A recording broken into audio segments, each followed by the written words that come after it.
আল্লাহর নবী বলো নাজ নিয়ামত কি দেখেছো? ইদ্রিস আলাইহিস সালাম বলেন, ইয়া রাসূলুল্লাহ, দেখেছি দরজার চৌকাঠের মধ্যে লেখা, ভিতরে সিটকারি লাগানো, সিটকারি লাগানো, সিটকারি লাগানো। হুজুর যাইতে পারলাম না, ভিতর থেকে বলছে আখিরি নবী উম্মত নিয়ে না আসা পর্যন্ত কারো জন্য বেহেশতের দরজা খোলা হবে না। বাজার নামাজ হলো বাইরের তালার চাবি, আর একটা জিনিস বাকি আছে, সেটা হবে সিটকারি খোলার চাবি। ভিতরে সিটকারিওয়ালা আছে, তো সিটকারি খুলবেন কি দিয়া?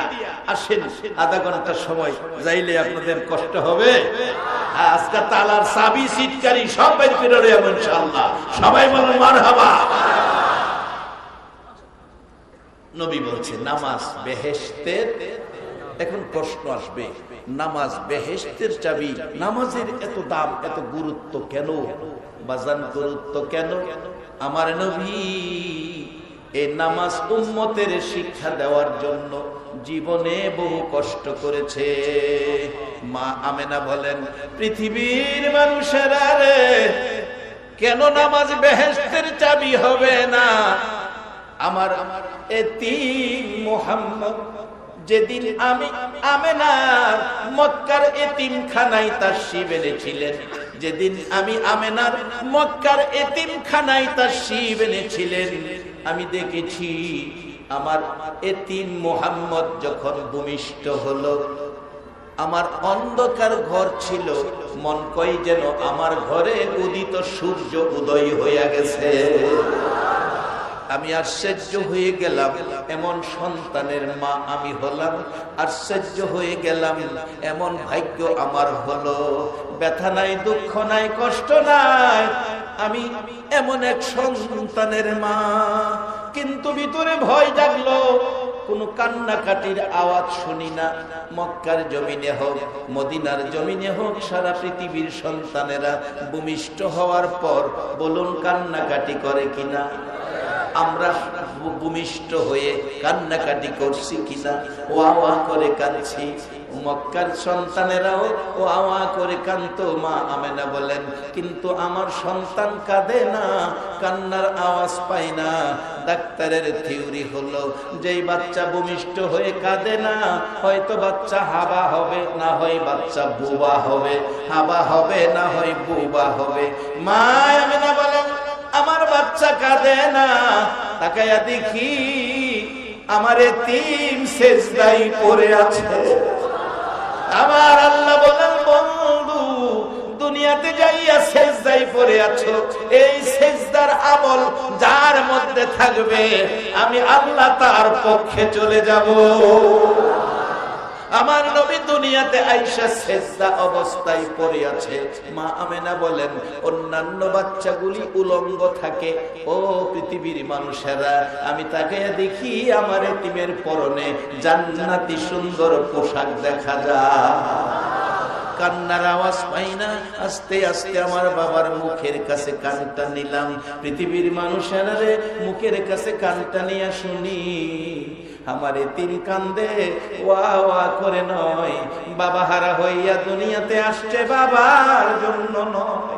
মুখের কাছে কানটা নিয়ে শুনি, আমার আল্লাহর একাত্মবাদের ঘোষণা দেওয়ার পর আমার এতিম উম্মতি উম্মতি বলে কান্দে।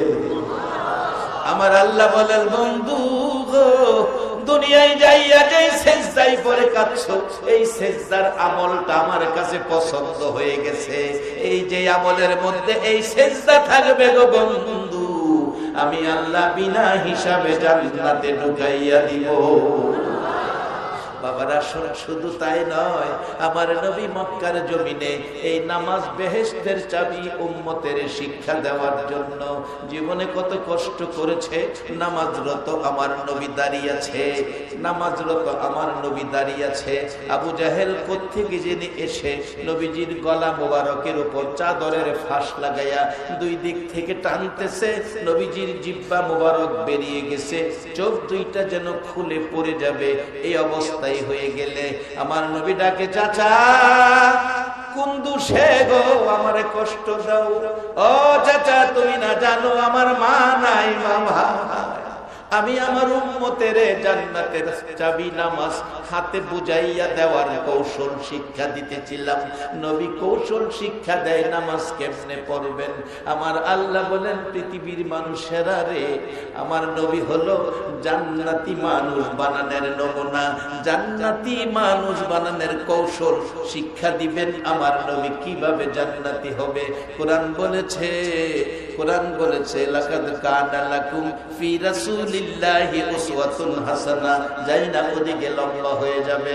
আমার নবী নামাজরত দাঁড়িয়ে আছে, আবু জাহেল দুই দিক থেকে গলায় চাদরের ফাঁস লাগাইয়া টানতেছে। আমার নবী ডাকে, চাচা কষ্ট দিও না, আমি তো উম্মতের জান্নাতের চাবি হাতে পৌঁছাইয়া দিতেছি। আমার নবী নামাজরত দাঁড়িয়ে আছে।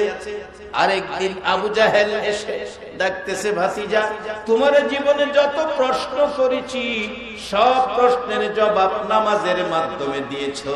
যত প্রশ্ন আবু জাহেল নবীজিরে করতেন সকল প্রশ্নের জবাব শুধু 2 রাকাত নামাজ দিয়ে দিতেন। একদিন আবু জাহেল প্রশ্ন করে জাবালে আবু কুবাইস পাহাড় মক্কাতে, ভাতিজা তোমাকে যত প্রশ্ন করি 2 রাকাত নামাজ দিয়ে জবাব দিয়ে দাও। আজকের প্রশ্নটা হবে দুনিয়া নয়, আকাশের চাঁদ 2 টুকরা করে দেখাইবা। 2 রাকাত নামাজ পড়ে নবী আঙ্গুল ইশারা করলে নবীর পক্ষে আকাশের চাঁদ 2 টুকরা করা, বলুন নবীর উম্মতেরা সম্ভব হবে কিনা? চাঁদ 2 টুকরা, শুধু আকাশের চাঁদ নয়, আমার নবী ডুবন্ত সূর্যকে ডাক দেওয়ার পর ডুবন্ত সূর্য আবার উদিত হয়েছে। সারা পৃথিবীর শক্তি মিলে, সারা বাংলাদেশের মানুষ মিলে ডুবন্ত সূর্যকে রশি লাগাইয়া যদি টানাটানি করে, বলুন 1 ইঞ্চি সূর্য আবার উপরে ওঠার ক্ষমতা আছে কিনা? আমার নবী আঙ্গুল ইশারা করলে ডুবন্ত সূর্য আবার উদিত হয়। এই নবীর উম্মত হইয়া বলুন আমাদের ভাগ্য ভালো না খারাপ? বাজান যে কাজগুলো নবী দিয়ে গেলেন সেইগুলো হাতে নেন, জান্নাতের চাবি হাতে নেন। জান্নাতের চাবি দেওয়ার জন্য নবীজি নামাজরত দাঁড়িয়ে আছে। আর যত প্রশ্ন আবু জাহেল করতেন সকল প্রশ্নের জবাব 2 রাকাত নামাজের মাধ্যমে দিতেন। আবু জাহেল আয়েশা দেখে ভাতিজা নামাজের মধ্যে ভাবতেছেন যত প্রশ্ন করেছি সব প্রশ্ন নামাজ দিয়ে জবাব দিতেন। ভাতিজার নামাজ দেখলেই আবু জাহেলের মেজাজটা খারাপ হয়, নামাজ দেখলে মেজাজ খারাপ হয়। আর আমার নবী নামাজি দেখলে আমার নবী খুশি হয়। এবার বলুন আবু জাহেলকে খুশি করবেন না আমার নবীকে খুশি করবেন? নবীকে খুশি করলে কি নামাজ লাগবে না নামাজ বাদ দিবেন? একবার বলুন আল্লাহু আকবার। আমার নবী নামাজের জন্য, জান্নাতের চাবি উম্মতের বুঝায় দেওয়ার জন্য নবীর জীবনের কষ্ট। আবু জাহেল অপেক্ষায় আছে আমার নবী সেজদায় গেলে নবীজির ঘাড় মোবারকে পাড়া দিয়ে ঘাড় ভেঙে ফেলবে। আমার আল্লাহ কয় আবু জাহেল রে, আমার বন্ধুর ঘাড় মোবারকে পাড়া দিবে সম্ভব হবে না। 2টা কুদরতি ভাগ মতান্তরে 2টা কুদরতি সাপ নবীজির 2 পাশে বানায়া বসায়া রাখছে। কুদরতি শক্তি, বাস্তব শক্তি, বলুন এক সমান হবে না বেশ কম হবে? কুদরতি সাপ বসে আছে, 2টা সাপ 2 পাশে ডাকতেছে, আবু জাহেল নবীর ঘাড়ে পাড়া দিবি না আমরার পেটের ভিতরে যাইবি? কাছে আসে। দূর থেকে আবু জাহেল চেষ্টা করতেছে কি করে কষ্ট দেওয়া যায়, কাছে আসতে পারে না। 2 সাপ 2 দিকে, ডান দিকে গেছে সাপ ডান দিকে বইছে, বাম দিকে গেছে সাপ বাম দিকে বইছে, পিছনে গেছে সাপ পিছনে ফিরছে, সামনে আইছে সাপ সামনে চাইছে, কাছে আসে। আবু জাহেল দেখে কাছে আসা যায় না। আমার নবী উম্মতের জান্নাতের চাবি নামাজ কৌশল শিক্ষা দিতেছেন। দূর থেকে আবু জাহেল মরুভূমির পাথর হাতে লইয়া, যেই নবীর চেহারা মুবারকে কোনদিন একটা মশা মাছি বসে না, দূর থেকে মা নাই বাবা নাই গো, সেই নবী লক্ষ্য করে ডিল মারছে। এই পাথরের ডিল নবীজির কপাল মোবারকের চুল মোবারকের গোড়াটার মধ্যে ঠাস করে লাইগা লম্বা হইয়া পাইটা গেছে। নবীজি চাপায়া হাতে ধরে কাঁদতেছে, কে রে আমারে মারলি? আমি উম্মতের হাতে জান্নাতের চাবি নামাজ পৌঁছাইয়া দিতে দাঁড়িয়েছিলাম, কে আমারে মারলি? তাকাইয়া দেখে আবু জাহেল দূর থেকে হাসতেছে। আমার নবী কান্দে, চাচা আমার মা নাই বাবা নাই, উম্মতের জান্নাতের চাবি হাতে দেওয়ার জন্য আমি নামাজে দাঁড়াইয়া কৌশল শিক্ষা দিতেছিলাম, তুমি আমারে মারলা। চাচা গো, আর কত ব্যথা দুঃখ কষ্ট দিবা? আমার নবী কই যাবে, কার কাছে যাবে? নাই নবীজির মা, কে আদর করবে, কে রক্ত মুবারক মুছে দিবে?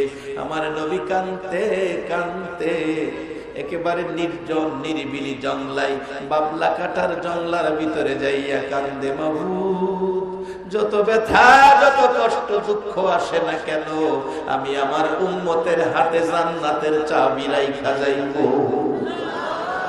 বাবারা, আমার নবী জংলায় বসে কান্দে, আবু জাহেল বাড়িতে যাইয়া আরাম করে। এমন সময় নবীজির চাচা, আপন চাচা বীর আমির হামজা জংলায় হরিণ শিকারে গিয়েছিলেন, খালি হাতে ফিরলেন। আল্লাহর খেলা বোঝা যায় না। বাড়ির কাছে আইসা দেখে একটা হরিণী বাড়ির সামনে ঘুরতেছে, তীর ধনুক বাহির করলেন, শিকার করবেন। হরিণ ডাকতেছে, প্রভু গো, যে নবীর উসিলায় আমাকে সৃষ্টি করেছো, সেই নবী জংলায় কান্দে, খবর দেওয়ার জন্য এসেছি। আমির হামজারে দেখা যায় আমার জবানটা খুলে দাও কথা বলার জন্য। আল্লাহ বলেন, হরিণী রে, বন্ধুর পক্ষে জবান খোলার আবেদন করেছস, যা তোর জবান খুলে দিলাম। রে বাবারা, জংলার হরিণী এই নবীর পক্ষ নিলে আমার আল্লাহ জবান খুইলা দেয়। এই নবীর উম্মত হইলে বলুন জান্নাতে যাওয়া কঠিন না সহজ? বাজার জর্দানে যাইয়া দেখি, জর্দান মাহফিল করতে যাইয়া দেখি, কোরআনের মধ্যে আসছে আসহাবে কাহাফের ঘটনা। 7 জন যুবক ঈমান বাঁচানোর জন্য পাহাড়ের গুহার ভিতরে আশ্রয় নিয়েছেন। তার সাথে একটা কুকুর, নাপাক প্রাণী, যার উপরে নামাজ ফরজ না, রোজা ফরজ না, যার গোসল নাই, যার মধ্যে পাক পবিত্রতা নাই, যে কুকুর একটা কাপড় পরিধান করে না, সব সময় উলঙ্গ থাকে, সেই কুকুর ইমানদারের মহব্বতে আসহাবে কাহাফের ঘটনা। গুহার মধ্যে যুবকগুলো আশ্রয় নিলেন, ঘুমিয়ে গেলেন।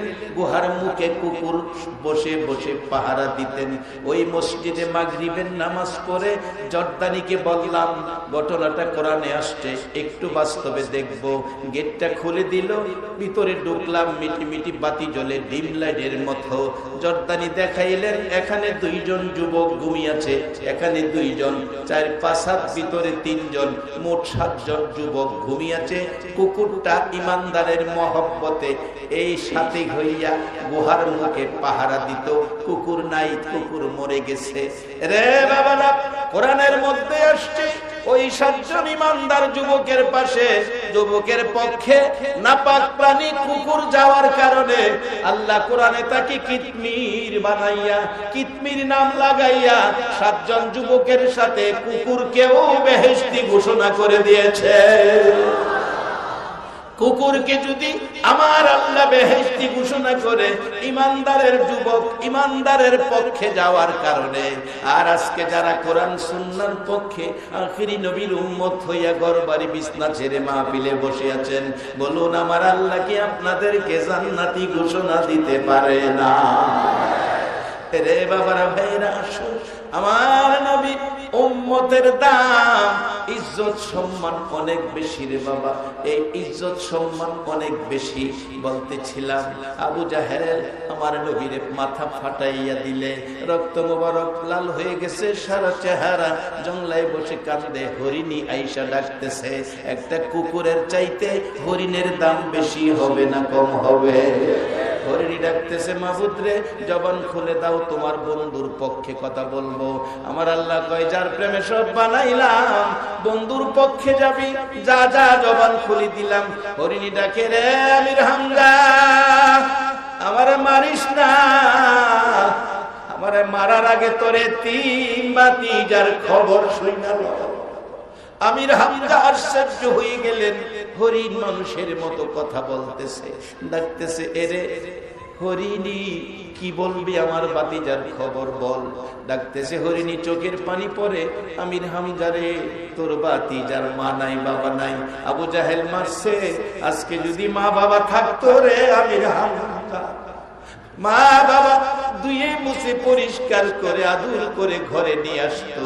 তোর ভাতিজার মা নাই বাবা নাই, আবু জাহেল মাথা ফাটাইছে, জংলায় বসে কাঁদতেছে, আমারে মারার আগে তোর ভাতিজার খবর দে। আমির হামজা বলেন, হরিণী রাস্তা ছেড়ে দে, আমার ভাতিজার মা নাই বাবা নাই বলে আবু জাহেল মারবে? আমি চাচা এখনো মরি নাই, আমি চাচা এখনো মরি নাই। দৌড়াইয়া বাড়িতে গেলেন। মা বোনেরা কান পাতিয়া শুনো গো মা, তোমাদের মতো মহিলারাও মক্কা মদিনার জমিনে আমার নবীকে ভালোবাসতো। দৌড়াইয়া বাড়িতে গেলে যাইয়া দেখে আমির হামজার বিবি বিনাইয়া বিনাইয়া কান্দে। ডাকতেছেন, বিবি গো তোমার আবার কি সমস্যা, তুমি কেন কান্দতেছো, কি দুঃখ কি ব্যথা বলো? বিবি গো মনে বড় ব্যথা, আমার ভাতিজার মা নাই বাবা নাই, আমার এতিম ভাতিজাটারে আবু জাহেল মারছে, জংলায় বসে কান্দে। তুমি কোন দুঃখে কান্দো গো বিবি?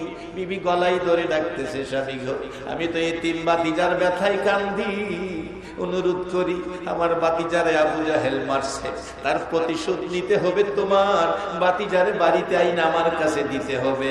কথা দিলাম গো স্বামী, ভাতিজারে আমি মার মতো আদর করবো। আমির হামজা একটা দৌড় দিয়ে আবু জাহেলের বাড়ির সামনে, যারা মক্কায় গেছেন দেখেছেন পার্শ্ববর্তী বাড়ি আবু জাহেলের বাড়ি, সামনে গিয়ে ডাক দিলেন, আবু জাহেল বাড়িতে আছো? হ বেরিয়ে আসো। বেরিয়ে আসলেন, কি ব্যাপার, তুমি কি আমার ভাতিজারে মারছো? হ মারছি। এরে আবু জাহেল কেমনে মারলি? আমার ভাতিজা জীবনে একটা দিন বাবা কইয়া ডাকলো না, 6 বছর বয়সে মা হারাইলো, মা মা ডাইকা সাত পিটাইতে পারলো না। কেন মারলি? রাগ হইয়া আমির হামজা আঘাত করেছে, আবু জাহেলের মাথা ফেটে গেছে, 2 হাতে চাপাইয়া ধরে রাখছে। আমির হামজা এইভাবে আমারে মারবি ভাবতে পারি নাই। আমির হামজা ডাকে, আবু জাহেল মারা শেষ হয় নাই, বল আমার এতিম ভাতিজাটা কই? খবর যদি না দিবি রে আবু জাহেল, আমি তোর কল্লা কাইটা ফালামো। আবু জাহেল ডাকে, আর মারিস না, আমি দেখছি রক্ত মাখা চেহারা মুবারক লইয়া কানতে কানতে এই রাস্তা দিয়ে জংলার দিকে গেছে। আমির হামজা একটা দৌড় মারছে, ভাতিজা বাবা গো কই গো বাবা, আমি তোমার চাচা আইসা পড়ছি। দৌড়াইতে দৌড়াইতে বহু দূর পাহাড়ের খুঁজে, পাহাড়ের চিপা চাপাই দৌড়াইয়া খুঁজ পাচ্ছে না। পাহাড়ের উপরে ওইটা দেখে, দূরে দেখা যায় গাছের ডালের পাখিরা যার মায়ায় বসে কাঁদতেছে, চারিপাশে হরিণের দল বসে বসে কাঁদতেছে।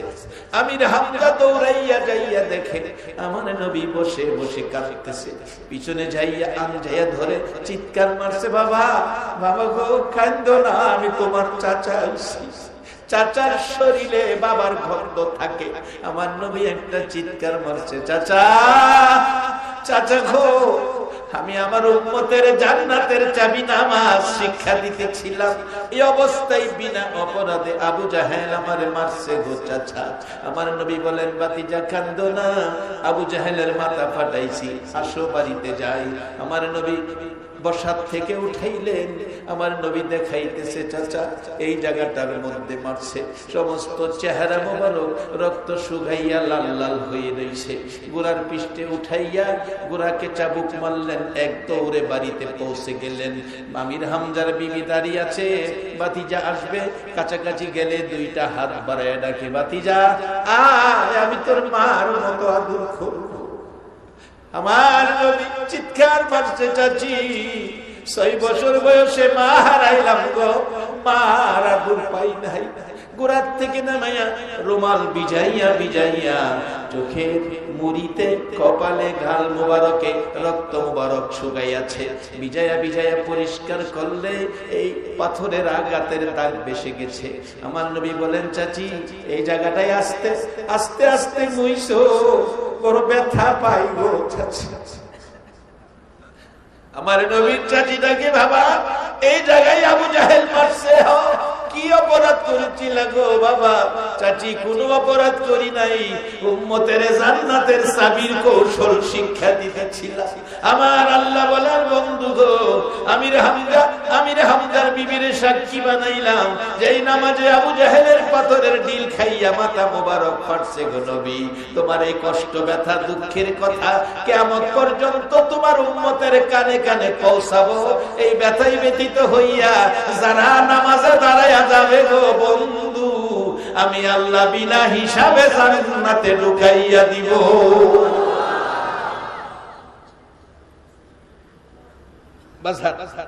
দুনিয়ায় শান্তির জন্য রাত্র 12টা পর্যন্ত যদি ব্যবসা বাণিজ্য দোকানপাটে বসে থাকতে পারেন, নবীর আদর্শ নিয়া কবরে শান্তিতে থাকার জন্য, হাসরে মুক্তি পাইয়া জান্নাতি হওয়ার জন্য সারাদিনে 5 ওয়াক্ত নামাজের 1 ঘন্টা সময় বাজেট করা, বলুন আমাদের দরকার আছে কিনা?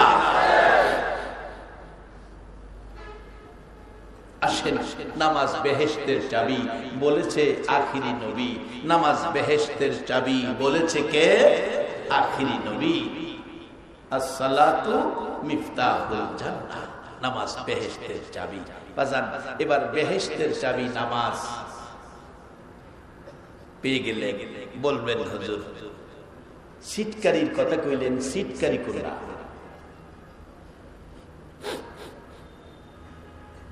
সিটকারি বাইরে তৈরি কোরআনের মধ্যে আছে, ওয়াকাদা রাব্বুকা আল্লা তা'বুদু ইল্লা ইয়্যাহু ওয়া বিল ওয়ালিদাইনি ইহসানা। আল্লাহ কোরআনে বলছে একমাত্র ইবাদত করবা আল্লাহর, আল্লাহর ইবাদতের পরে খেদমত করবা মা বাবা। ইবাদতে জান্নাতের চাবি, মা বাবার খেদমতে ভিতরের সিটকারি। বাজান, এটাই আমার শেষ কথা, তারপরে দোয়া করব। ভিতরের সিটকারি মা বাবার খেদমত। যদি মা বাবার খেদমত না থাকে, মা বাবা কারো প্রতি অসন্তুষ্ট থাকে, ইবাদত করে জান্নাতে যাওয়া সম্ভব?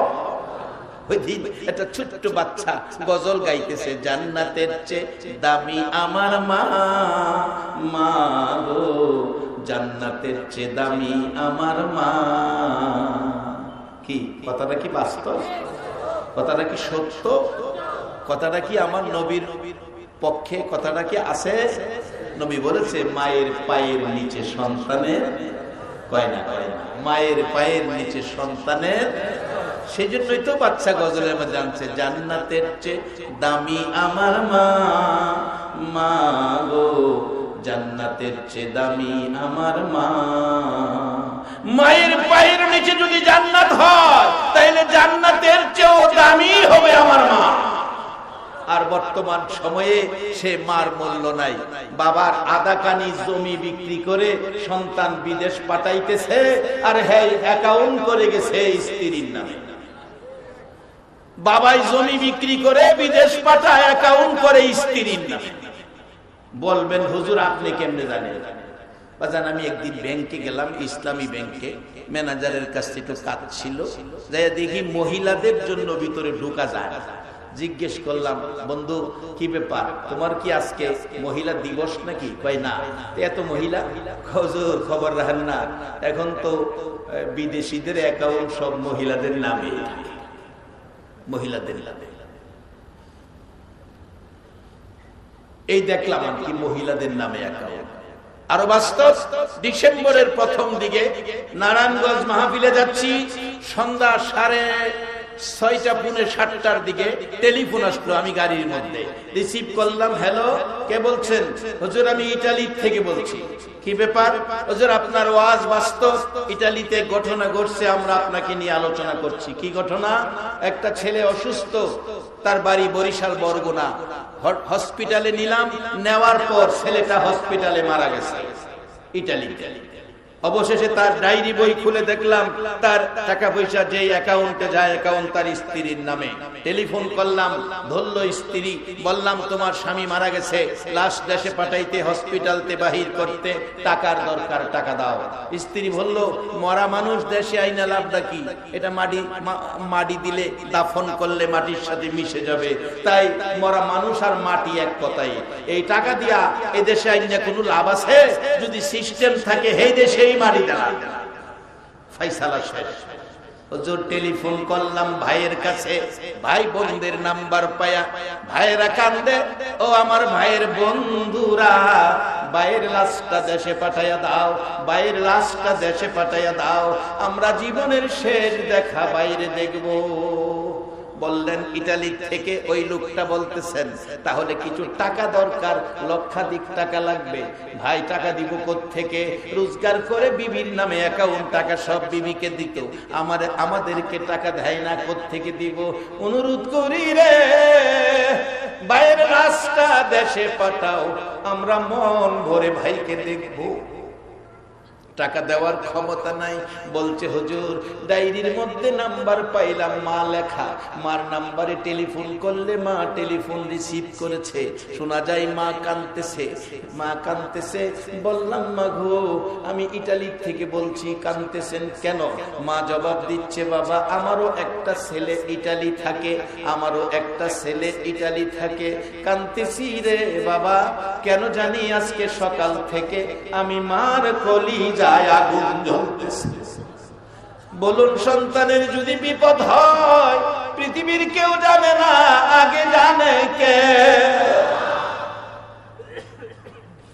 মা কাঁদতেছে, খবর দেওয়ার আগেই মা কাঁদতেছে। জিজ্ঞেস করলাম মা কাঁদতেছেন কেন? জবাব দিল বাবা গো আমার একটা ছেলে ইটালি থাকে, কাঁদতেছি এই জন্য, কেন জানি সকাল থেকে আমি মার কলিজায় আগুন জ্বলতেছে। ওই ছেলেটা বলল হুজুর, আমি বললাম যখন মা কেন আগুন জ্বলতেছে, খবর বুঝি আপনার কলিজায় হয়ে গেছে। মা গো আপনার ছেলে অসুস্থ হয়েছিল, হসপিটালে নিয়েছিলাম, হসপিটালে আজকে সকালবেলা মারা গেছে। হুজুর এমন একটা চিৎকার, মা সন্তানের মৃত্যুর খবর শুনে মানল, মন কই যেন আল্লাহর আরশ পর্যন্ত কাঁইপা উঠছে। এরে বাবারা ভাইরা, এই মা বাবারে যারা কষ্ট ব্যথা দুঃখ দিয়েছ, মনে রাখো জান্নাতের চাবি নামাজ হতে পারে, ভিতরের সিটকারি খোলা যাবে না।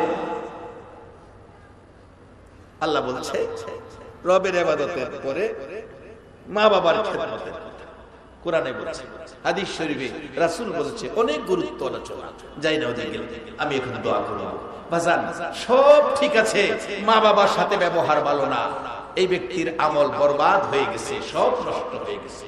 হাদিস শরীফে রাসূল বলেছেন আমলের কথা, বিররুল ওয়ালিদাইনি আফদালু মিনাস সালাত ওয়াস সাদাকা ওয়াস সাওমি ওয়াল হাজ্জি ওয়াল উমরাতি ওয়াল জিহাদি ফি সাবিলিল্লাহ। একটা লোক নামাজ পড়লো, সদকা করলো, রোজা রাখলো, হজ করলো, উমরা করলো, আল্লাহর রাস্তায় জিহাদ করলো, 6টা ইবাদত করে যেই নেকি লইয়া বাড়িতে যাইতেছে, আরেকটা লোক ঠেলা চালায়, ভ্যান চালায়, লেবারের কাজ করে, কষ্টের কাজ, সারা দিনে মাত্র 500 টাকা বাজার করে কিছু টাকা রইলো, এই দিয়ে অন্য কিছু না কিনে মা বাবার জন্য 250 গ্রাম আঙ্গুর কিনে দিয়ে বাড়িতে রাত্র 10টায় যাইয়া দেখে বাবা রাস্তায় দাঁড়িয়ে আছে। বাবাকে পাইয়া সামনে গিয়ে দেখে দরজা খুলে মা দাঁড়িয়ে আছে। মা বাবার হাতে 250 গ্রাম আঙ্গুর দিল, এই জাতীয় কোন জিনিস দিলেন, যদি মা বাবা খুশি হয়ে যায়, রাসূল বলেছে ওই 6 ইবাদতকারীর চাইতে মা বাবার খুশি 250 গ্রাম আঙ্গুর পরিমাণ কোন জিনিস দিয়ে কেউ যদি খুশি করতে পারো, ওই 6 ইবাদত আমলকারীর চাইতে তোমার আমলে নেকি বেশি পাওয়া গেছে।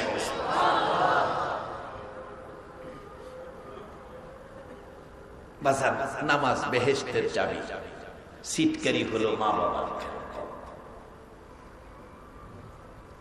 আজকের এই আলোচনার মাহফিল যারা আয়োজন করেছে, যে আয়োজনে 60 বছর ইবাদতের চেয়ে বেশি নেকি পেয়ে গেলেন, বলুন আজকের আয়োজক যারা সামাজিক ভাবে তারা কি কাজটা ভালো করলো না খারাপ করলো?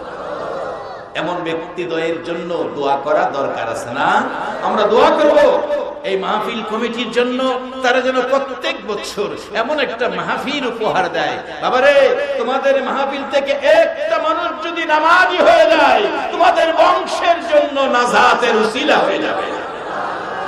একটা মানুষ যদি মন্দ কাজ ছেড়ে ভালো কাজে আইসা যায়, তোমাদের নাজাতের ফয়সালা হয়ে যাবে।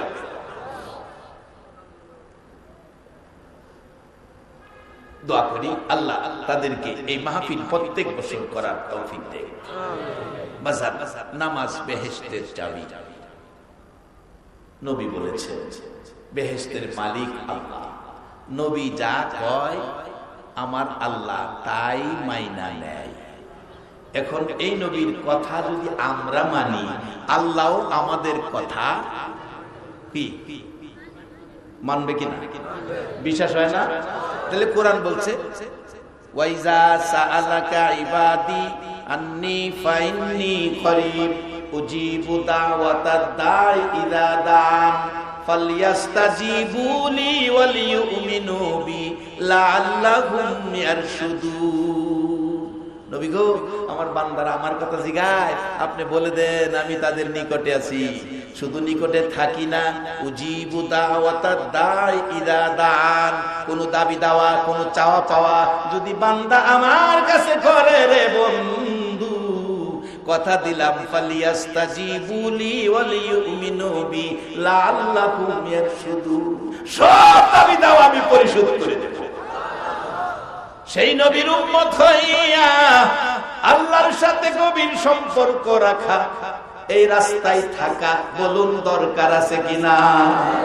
এই রাস্তায় যারা থাকবে আল্লাহর বন্ধু হবে। বন্ধু যারা, তাদেরকে ওলি বলা হয়। এই রাস্তা এখনো খোলা আছে বাজান, আল্লাহর সাথে সম্পর্কের রাস্তা খোলা আছে। সেই রাস্তা দিয়ে চলবেন, বেজাল রাস্তায় যাবেন না। যে রাস্তায় চলবেন, নবী কষ্ট করে যেই রাস্তা উম্মতের দিয়ে গেলেন কোরআনের মধ্যে, সেই রাস্তাটার নাম এশিয়ান হাইওয়ে রুট নয়, এশিয়ান হাইওয়ে রুট নয়, সিএনবির রাস্তা নয়, ইউনিয়ন কাউন্সিলের সড়ক নয়, রাস্তাটার নাম সিরাতাল মুস্তাকিম। একবারে বেজাল মুক্ত, সরল সহজ কার্পেটিং রাস্তা, কোনো যানজট নাই, একবারে আইল্যান্ড পর্যন্ত নাই, সুজা সরল সহজ সমান রাস্তায় আখিরি নবীর উম্মত কালিমাওয়ালারা জান্নাতে পৌঁছে যাবে। কোথাও কোনো বাধা থাকবে না, ট্রাফিক সিগন্যালও নাই, সরাসরি জান্নাত। এই নবীর উম্মত সোজা পথে, সরল পথে থাকতে রাজি আছেন কিনা? সর্বকাজে আল্লাহর উপর তাওয়াক্কুল রাখবেন, নবীর পথ দেখানো পথে চলবেন, তাহলে বেজাল মুক্ত থাকবেন, দুনিয়াও মুক্ত, আখেরাতেও মুক্ত। বলে হুজুর দুনিয়ার মুক্ত কেমনে? আসুন বাস্তবে এটা বলে আমি দোয়া করব। এক রাজা, রাজার উজির, কোরআন হাদিস না, বাস্তবতার থেকে বলছি। রাজা উজির দুইজন চলছে সফরে, চলতে গিয়ে রাজা রাস্তায় পড়ে গেছে, পাওটা কেটে গেছে। পাও কেটে যাওয়ার পর উজিরের একটা আমল ছিল, উজির সব সময় সব ব্যাপারে বলতেন আল্লাহ যা করে ভালার জন্য করে, আল্লাহ যা করে ভালার জন্যই করে। এরকম অনেকে কয় না, কেউ কেউ আছে এক মহিলার জীবনীতে পাই, বিসমিল্লাহর আমলের খাতার মধ্যে পাই, এক মহিলা যত কাজ করতো বিসমিল্লাহির রহমানির রহিম কইয়া করতো, বিসমিল্লাহির রহমানির রহিম, বিসমিল্লাহর বরকত অনেক বেশি যায় না ওদিকে। এরকম একটা আমল উজিরের ছিল। উজির যেই কাজ করতো কিছু হইলেই কইতো আল্লাহ যা করে বালার জন্য। রাজার পাও কাইটা গেছে, ব্যান্টিশ করতেছে, উজির কইতেছে বাদশা নামদার ভয়ের কিছু নাই, আল্লাহ যা করে ভালো লাগি। রাজা কয়েকটা কথা কইলে আমার ফাও কাইটা গেছে, আল্লাহ বুঝি ভালো লেগে করছে। রাজার পায়ের ব্যান্টিশের শেষে রাগ হইয়া ধাক্কা মাইরা, আগে মাটির কুয়ার থেকে পানি উঠাইতো, ধাক্কা মাইরা উজিরে কুয়ার ভিতরে হালাই দিছে। হালাই দিয়া রাজা কইতাছে আল্লাহ যা করে বালার লাগি করে। উজির কুয়ার ভিতরে নিচের থেকে উপরের দিকে চাইয়া কইতাছে বাদশা আল্লাহ যা করে বালার লাগেই করে।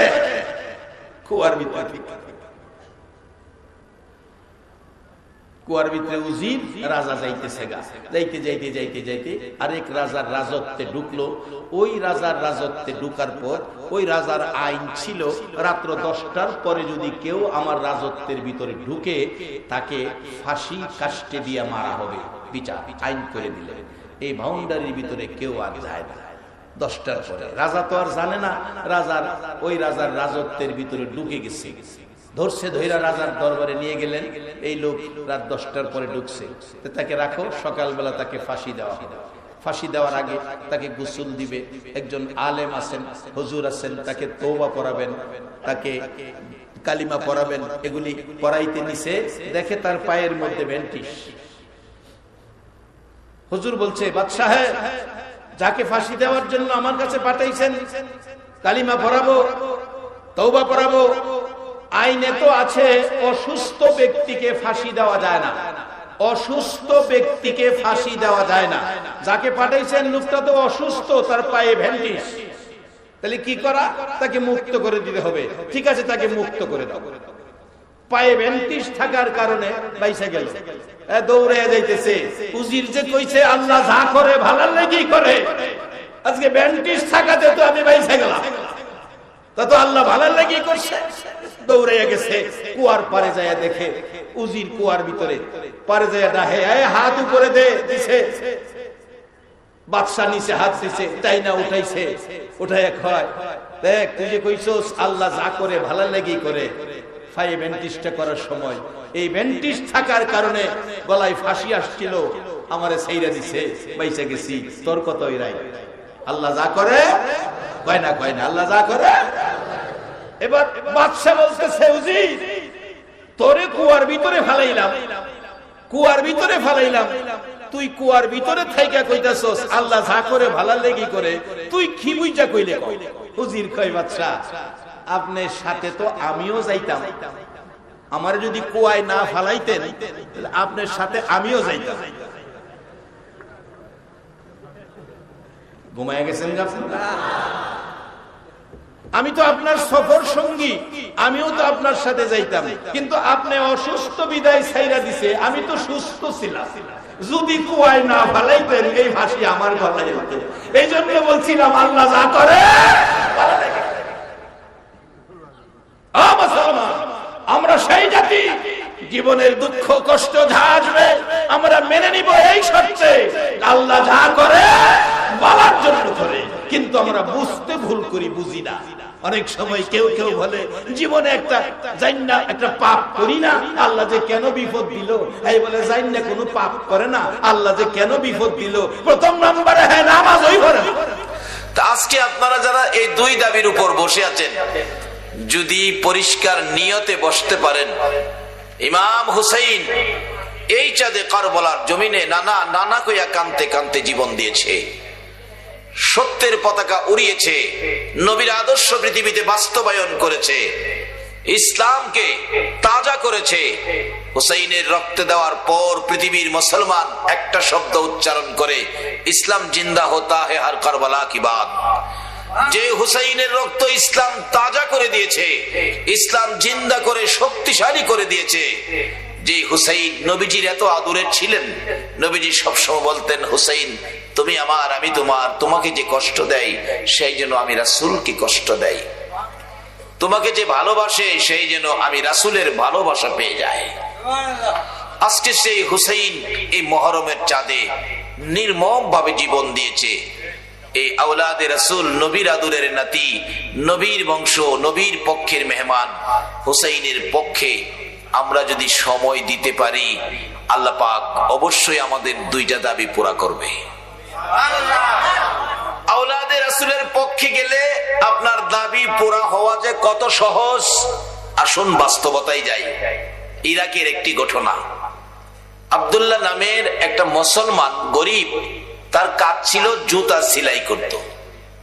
জুতা সেলাই করে তার জীবিকা নির্বাহ হইতো, তার সংসার চলতো জুতা সেলাইয়ের পয়সা দিয়ে। কিন্তু মুসলমান গরিব তো জুতা সেলাই করে, কিন্তু তার জুতা সেলাই করলে কি হবে, তার উদ্দেশ্য কি দেখেন, জুতা সেলাই করে সারাদিন যে পয়সাটা রোজগার হয় তার থেকে কিছু পয়সা প্রত্যেক দিন আলাদা করে এই পয়সাটা একদিন জমা হলে আমি আল্লাহ রাসূল খুশির উদ্দেশ্যে আমি হজ করতে মক্কা মদিনায় যাব। জুতা সেলাইয়ের পয়সার থেকে পয়সা রাখে মক্কা মদিনায় যাইবো। আপনারা এখানে হাজার হাজার মানুষ, একজন মানুষ দাঁড়ায় বলতে পারবেন না আমিও আমার রোজগারের পয়সার থেকে 10টা টাকা করে মাসে জমা করতেছি, পারবেন কেউ বলতে? পারবেন না। সত্য উদ্ধার হয়েছে পৃথিবীতে হুসাইনের রক্তের বিনিময়। আজকে সেই সত্যকে যদি গোপন করো, হুসাইনের রক্তের সাথে বেঈমানি করা হবে মুসলমান। হুসাইন তো নবীর একান্ত ব্যক্তিত্ব, যাকে কোলে রাখতেন, যাকে দুই গালে চুমাইতেন, এত আদরের হুসাইন। হুসাইনের ভালোবাসায় বসতে পারলে এখানে আব্দুল্লাহ অনেক পরের ঘটনা, আওলাদে রাসূলকে খুশি করলে আল্লাহ পাক তার প্রতি খুশি হইয়া মক্কা মদিনার হজ প্যাকেট করে ইরাকের জমিনে আব্দুল্লাহর বাড়িতে পাঠিয়ে দিয়েছে। কাজটা কি ছিল? রাসূলের বংশকে ভালোবাসা, আওলাদে রাসূলকে ভালোবাসায় আমরা দুইটা দাবি আদায় করব। হুসাইনের ভালোবাসা দেখায়া, হুসাইনের ভালোবাসায় দুই দাবি আদায় করা এটা কোনো ব্যাপার না। আহম্মদ রেফাই নামে একটা যুবক, আপনাদের মতো নবীর আশেক, চলে গেলেন ইরাক থেকে। ইরাকের ইসলামের বহু ঘটনা ইরাক থেকে সোনার মদিনায় নবীজির রওজার পাশে গিয়ে ডাকতেছে, ইয়া রাসূলুল্লাহ আমি ইরাক থেকে আসছি আপনার ভালোবাসায়, আমি আপনার সাথে একটু দেখা করব, হাত মুসাফা করব। নবী গো আমি একটু সাক্ষাৎ করব, আমার মনে প্রাণে চাইতেছে, কিন্তু চাইলে তো হয় না। অবশেষে আহম্মদ রেফাইয়ের জীবনী লেখে উনি চারদিক রওজা পাকের চারদিক ঘুরতেছে আর ডাকতেছে, ইয়া রাসূলুল্লাহ আপনি হুসাইনকে ভালোবাসতেন, আমি হুসাইন হব, আপনাকে নানা ডাকবো, দেখি হুসাইনের ভালোবাসাই নি আমার সাথে দেখা দেন। এইভাবে ডাকতেছে, নানা নানা আমি হুসাইন, নানা গো আমি হুসাইন। হুসাইনকে বলে গেছেন, নানা ও নানা আমি দেখা করব, আমার সাক্ষাৎ দিতে হবে, আমি হুসাইন। হুসাইনের অভিনয় করে আহম্মদ রেফাই নানা নানা বলে ডাকতে থাকলে 25,000 হাজী সাহেবের সামনে রওজা পাকের মাঝখান দিয়ে এই পর্যন্ত হাত মোবারক বাহির করে দিয়েছে। আহম্মদ রেফাই হুসাইনের অভিনয় করলে যদি নবী হাত বাহির করে দেয়, আমরা হুসাইনের ভালোবাসায় আল্লাহর কাছে কিছু চাইলে, নবীর কাছে কিছু চাইলে এই আশা কি পুরা হতে পারে না? এই দুইটা দাবি আদায়ের লক্ষ্যে কতগুলো বাস্তব জিনিস আপনাদের সামনে তুলে ধরতেছি, কিভাবে দাবিগুলি আদায় হয়ে যায়। এই মুহররমের চাঁদে আদায় হবে আল্লাহর পক্ষ থেকে সবগুলো বাজেট পৃথিবীর স্বার্থে, পৃথিবীর জন্য, পৃথিবীর মানুষের জন্য এই মুহররমের চাঁদেই বাজেটগুলি আদায় হয়েছে। এই পৃথিবীর সৃষ্টির যেদিন হবেন, যেদিন সৃষ্টি করবেন, এই দিনটা মুহররমের চাঁদ, মুহররমের 10 তারিখ ছিল। যেদিন দুনিয়াটা পৃথিবীটা ভেঙে দিবেন সেটাও মুহররমের 10 তারিখ, মুহররমের চাঁদে হবে। সর্বপ্রথম পৃথিবীতে রহমতের বৃষ্টি এই মুহররমের 10 তারিখে পেয়েছে। ইব্রাহিম আলাইহিস সালামকে নমরুদের আগুন থেকে নাজাত দিয়েছিলেন এই মুহররমের চাঁদে। আইয়ুব আলাইহিস সালামের সমস্ত শরীর কিরায় জর্জরিত, খায়া শেষ করে এত কঠিন রোগ, তার থেকে শিফা দিয়েছিলেন এই মুহররমের চাঁদে। আমাদের তো এগুলিই দরকার, এর চেয়ে বেশি জিনিস আর কি দরকার? এত বড় বড় বাজেট গুলি যে মুহররমের চাঁদে আল্লাহ আমাদেরকে দিয়েছেন, সেই মহরমের 4টার মধ্য থেকে আমরা 2টা দাবি আদায় করব। একটা হলো জীবনের গুনাহগুলো মাফ, আরেকটা হলো নবীজিকে স্বপ্নে দেখা। এই 2টা জিনিস কিভাবে আদায় করা যায় সেটা বলতেছি। আদায়ের জন্য শর্ত হলো আওলাদে রাসূলের ভালোবাসা। ইমাম হুসাইন রাদিয়াল্লাহু তাআলা, যে হুসাইন আমার নবী নামাজের সেজদায় গেলে নবীজির গার মোবারকে বসে থাকতো। নবীজি নামাজের তাসবিহ 5 বার 7 বার 9 বার 11 বার, কিন্তু হুসাইন গার থেকে নামে না। নবীজি ইচ্ছে করলে নামাবেন, আল্লাহ রাখে জিবরাইল বন্ধুর কানে খবর দে হুসাইন নবীজির গার মোবারকে বসে আছে, আমি আল্লাহর কাছে বড় সুন্দর লাগতেছে, আমার বন্ধু সেজদায় পড়ে থাকবে। যতক্ষণ পর্যন্ত হুসাইন ইচ্ছে করে না নামবে ততক্ষণ পর্যন্ত আমার বন্ধু যেন সেজদায় পড়ে থাকে। তাহলে বোঝা গেল হুসাইনের প্রতি আমার আল্লাহরও ভালোবাসা আছে। এই হুসাইনের ভালোবাসায় যদি বসতে পারেন তাহলে বাজেট কি আসবে? ওমর ফারুক রাদিয়াল্লাহু তাআলা আনহু যখন মদিনার শাসক রাষ্ট্রপতি, ওমরের ছেলে আব্দুল্লাহ আর ইমাম হুসাইন এক পর্যায়ে 2জন এক মাঠে, হুসাইন কোন কথাই জানি রাগ হয়ে বলতেছে, গোলামের বাচ্চা গোলাম বড় কথা কস আমার সাথে। হুসাইন এই কথা বললে আব্দুল্লাহ কয় আমারে কইছেন গোলামের বাচ্চা গোলাম? হ্যাঁ, আমি বড় কথা কমো না, আমার বাবা রাষ্ট্রপতি, বিচার আচার করা, বাঘের বিচার করতে পারে। নদীর পানি চিঠি দিলে বাবার চিঠিতে পানি আসে, আর আমারে গালি দিছেন হুসাইন, অবস্থা কি হয় বুঝালেন? বাড়িতে যায় কয় বাবা আপনারেও গোলাম কইছে আমারও গোলাম কইছে, গোলাম কইয়া গালি দিছে গোলামের বাচ্চা গোলাম ইমাম হুসাইন, বিচারটা করতে হবে। ওমর কই বাবারে যার বিরুদ্ধে বিচার দিছো এই বিচারের আদালত কোর্ট আমার কাছে নাই। না বাবা, অনেক মানুষের সামনে আমারে লজ্জা দিছে, অনেক মানুষ শুনছে কথাটা, আমারে গালি দিছে আপনারেও গালি দিছে, তাই নাকি? অনেক মানুষের সামনে বলছে, হ্যাঁ, তাহলে তার বিচার হবে। মসজিদে নববীতে অনেক মানুষের সামনেই আবার আমি বিচারটা করব। মসজিদ ভর্তি, মসজিদে নববী, ওমর মিম্বরে দাঁড়িয়ে ডাকছে, হুসাইন আপনি কি আমার ছেলেরে গোলামের বাচ্চা গোলাম বলে গালি দিছেন? হুসাইন বলতেছে, ওমর হ্যাঁ আমি গালি দিছি, আমি তো রাষ্ট্রপতি, আমি তো কোনো গোলাম না, আমার ছেলেরও গোলাম কইলেন আমারও গোলাম কইলেন, আপনি কিসের উপর এই গালিটা দিলেন? হুসাইন কয়, ওমর সকলের সামনে বড় কথা কইও না, আমি তোমার সব জানি, আজ কেন তুমি রাষ্ট্রপতি তোমার খবর আমি জানি না? কি জানেন আপনি বলেন? হুসাইন ডাকতেছে, ওমর তুমি কি আমার নানার গোলামি করো নাই? ওমর 2টা চোখের পানি গাল বেয়ে বেয়ে ছেড়ে দিছে। এরা মসজিদে নববীর মুসল্লিরা, ওমর নবীর গোলামি করেছি, ইমাম হুসাইন বলেছে তোমরা কথাটা শুনছো কিনা? সব মানুষকে শোনাইতেছে, তোমরা শুনছো কিনা? মুসল্লিরা বলেন আমরা শুনেছি। ও ইমাম হুসাইন, মুসল্লিরা সাক্ষী হয়েছে, এটাই আমি শেষ করতে চাই না, কাগজের মধ্যে লিখে দিতে হবে আমি যে রাহমাতাল লিল আলামিনের গোলামি করেছি।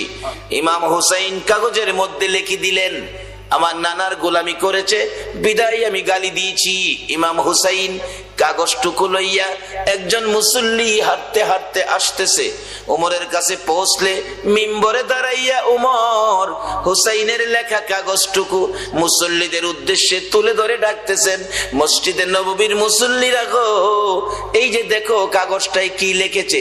হুসাইন বলেছে আমি বলে রাহমাতাল লিল আলামিনের গোলামি করেছি, তোমরা এই কাগজটুকু দেখো, আমি যেদিন মৃত্যুবরণ করব হুসাইনের লেখা কাগজ আমার কাফনের ভিতরে দিয়ে দিও, আমি হুসাইনের লেখা কাগজ, হুসাইনের লেখা সার্টিফিকেট, আমি নবীর গোলাম ছিলাম।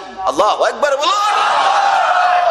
এরা মসজিদে নববীর মুসল্লিরা, হুসাইন সার্টিফিকেট দিয়েছে, আমি বলে নবীর গোলামি করেছি। ওমরের মতো ব্যক্তি হুসাইনের লেখা সার্টিফিকেট কবরে নিয়ে কাফনের ভিতরে করে নিয়ে যাইতে চাই। আমরা যারা আজকে মহরমের চাঁদে বসে আছি, বলুন আজকের মাহফিলটা কি আমাদের জন্য উসিলা হইতে পারে না?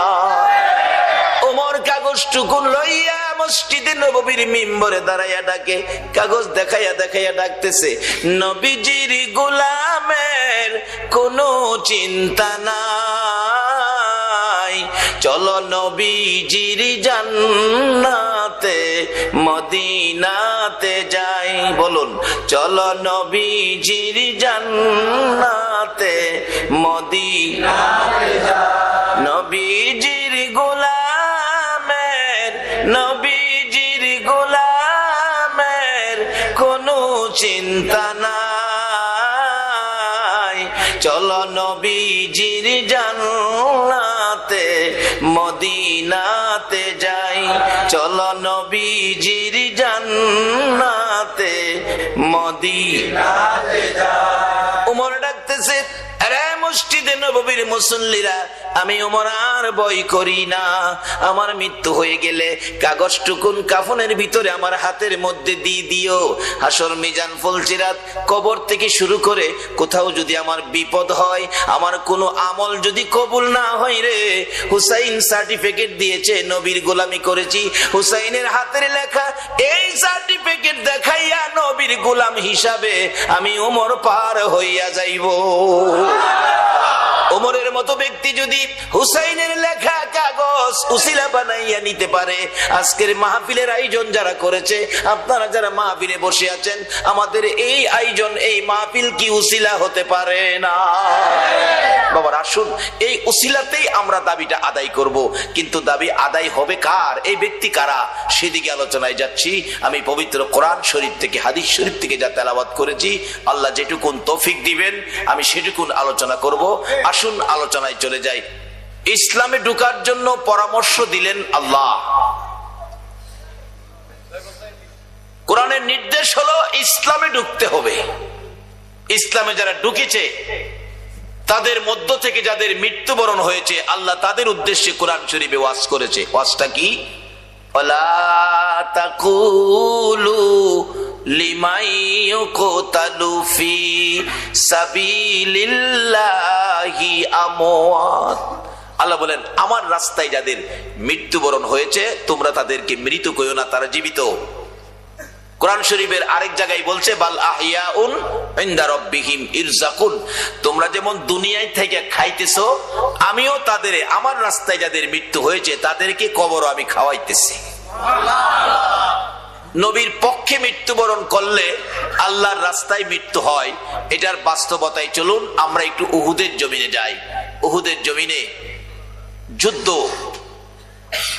নবীজি যুদ্ধের অংশ নবীও নিয়েছিলেন। লম্বা ঘটনা আমি সংক্ষেপ করে আনছি আলোচনার সামনে। কিন্তু প্রথম অবস্থায় মুসলমানদের বিজয়, নবী নেতৃত্ব দিচ্ছেন, বিজয় মুসলমানদের। কিন্তু যুদ্ধ শেষ মনে করে মুসলমান হাতিয়ার ছেড়ে দিয়ে গনিমতের মাল তালাশ করতেছেন, জমা করতেছেন। এই ফাঁকে পিছন দিয়ে উহুদের দুইটা পাহাড় এভাবে নিচের দিকে আসছে। এখানে কিছু সাহাবা ছিলেন পাহারায়, তারা মনে করছে যুদ্ধ শেষ, 2-4 জন অথবা 10 জন সাহাবী রাইখা তারা বাকিরা সব চলে আসছে। পিছন দিক থেকে শত্রুরা এসে আক্রমণ করে এই সাহাবীদেরকে শেষ করে দিয়ে ভিতরে ঢুকে নবীজিকে ঘেরাও করে ফেলছে। নবী যেদিকে তাকায় সব শত্রু, বন্ধু দেখে না। সাহাবীরা তো এলোমেলো ভাবে দৌড়াদৌড়ি করতেছে এদিক সেদিক, এই খবর তো কেউ জানে না। অতর্কিত ভাবে আবার আক্রমণ শুরু করলে কাফের বেঈমানেরা মুসলমানদের উপর, মুসলমান কিছুটা মায়ের খাইতেছে। নবীজির দান মোবারক শহীদ, মাথার লোহার টুপি ভেঙ্গে টুকরা হয়ে জমিনে পড়ে গেছে, 2টা অংশ লোহার ভিতরে ঢুকে গেছে। নবীজি ব্যথায় ব্যতীত অস্থির, নবী মাথার চক্কর খায়া জ্ঞান হারা হয়ে উহুদের জমিনে রাসূল পড়ে গেছে। তারপরেও মারতেছে নবীজিকে দুনিয়ার থেকে বিদায় করে দেওয়ার জন্য। এমনি সময় হযরতে জিবরাইল এইভাবে 2টা হাত বাড়াইয়া আমার নবীকে কোলে উঠাইয়া তাদের সামনের থেকে টান দিয়ে সরাইয়া নিয়ে আসছে।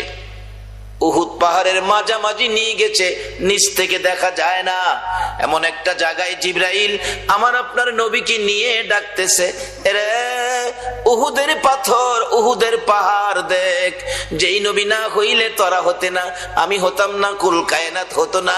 নবীকে মারতে মারতে বেহুশ করেছে, আমার নবীর জ্ঞান ফিরতেছে না, একটু বিছানার ব্যবস্থা করে দে, আমি নবীজিকে শুয়াইয়া রাখি, জ্ঞানটানি ফিরে আসে। এই বলে ডাক দিলে একটা লম্বা পাথর আমার নবীর ভালোবাসায় পাথরটা ফাইটা তোলার মতো নরম বিছানা হইয়া যায়। জিবরাইল এই বিছানার মধ্যে আমার আপনার নবীকে শুয়াইয়া, জিবরাইল মাথার পাশে বসে আছে, নবীর জ্ঞান ফিরতেছে না। এই ফাঁকে সাহাবীরা, এই গন্ডগোল শুরু হলে অনেক সাহাবী আবার জীবন দিয়েছে, চারদিক হই হাল্লা শুরু হলো। এই ফাঁকে ইবলিস শয়তান সারা উহুদের জমিন ঘুরে আর ঘোষণা দেয়, কতিলা মুহাম্মদ, মুহাম্মদ কতল হয়ে গেছে। তোমরা কেন দৌড়াদৌড়ি করতেছো? খবর কি জানো না মুহাম্মদ দুনিয়ায় নাই? এই ফাঁকে সাহাবীরা এতিম হয়ে একজন আরেকজনের গলায় ধরে কান্দে, কার জন্য আর যুদ্ধ করবি রে, তরবারি কার জন্য হাতে নিবি রে, আমার রাসূল বলে দুনিয়ায় নাই। ইবলিস এই খবর ছড়াইয়া দিলে, অথচ নবীজি কিন্তু উপরে কান্দে রে নবীর সাহাবীরা।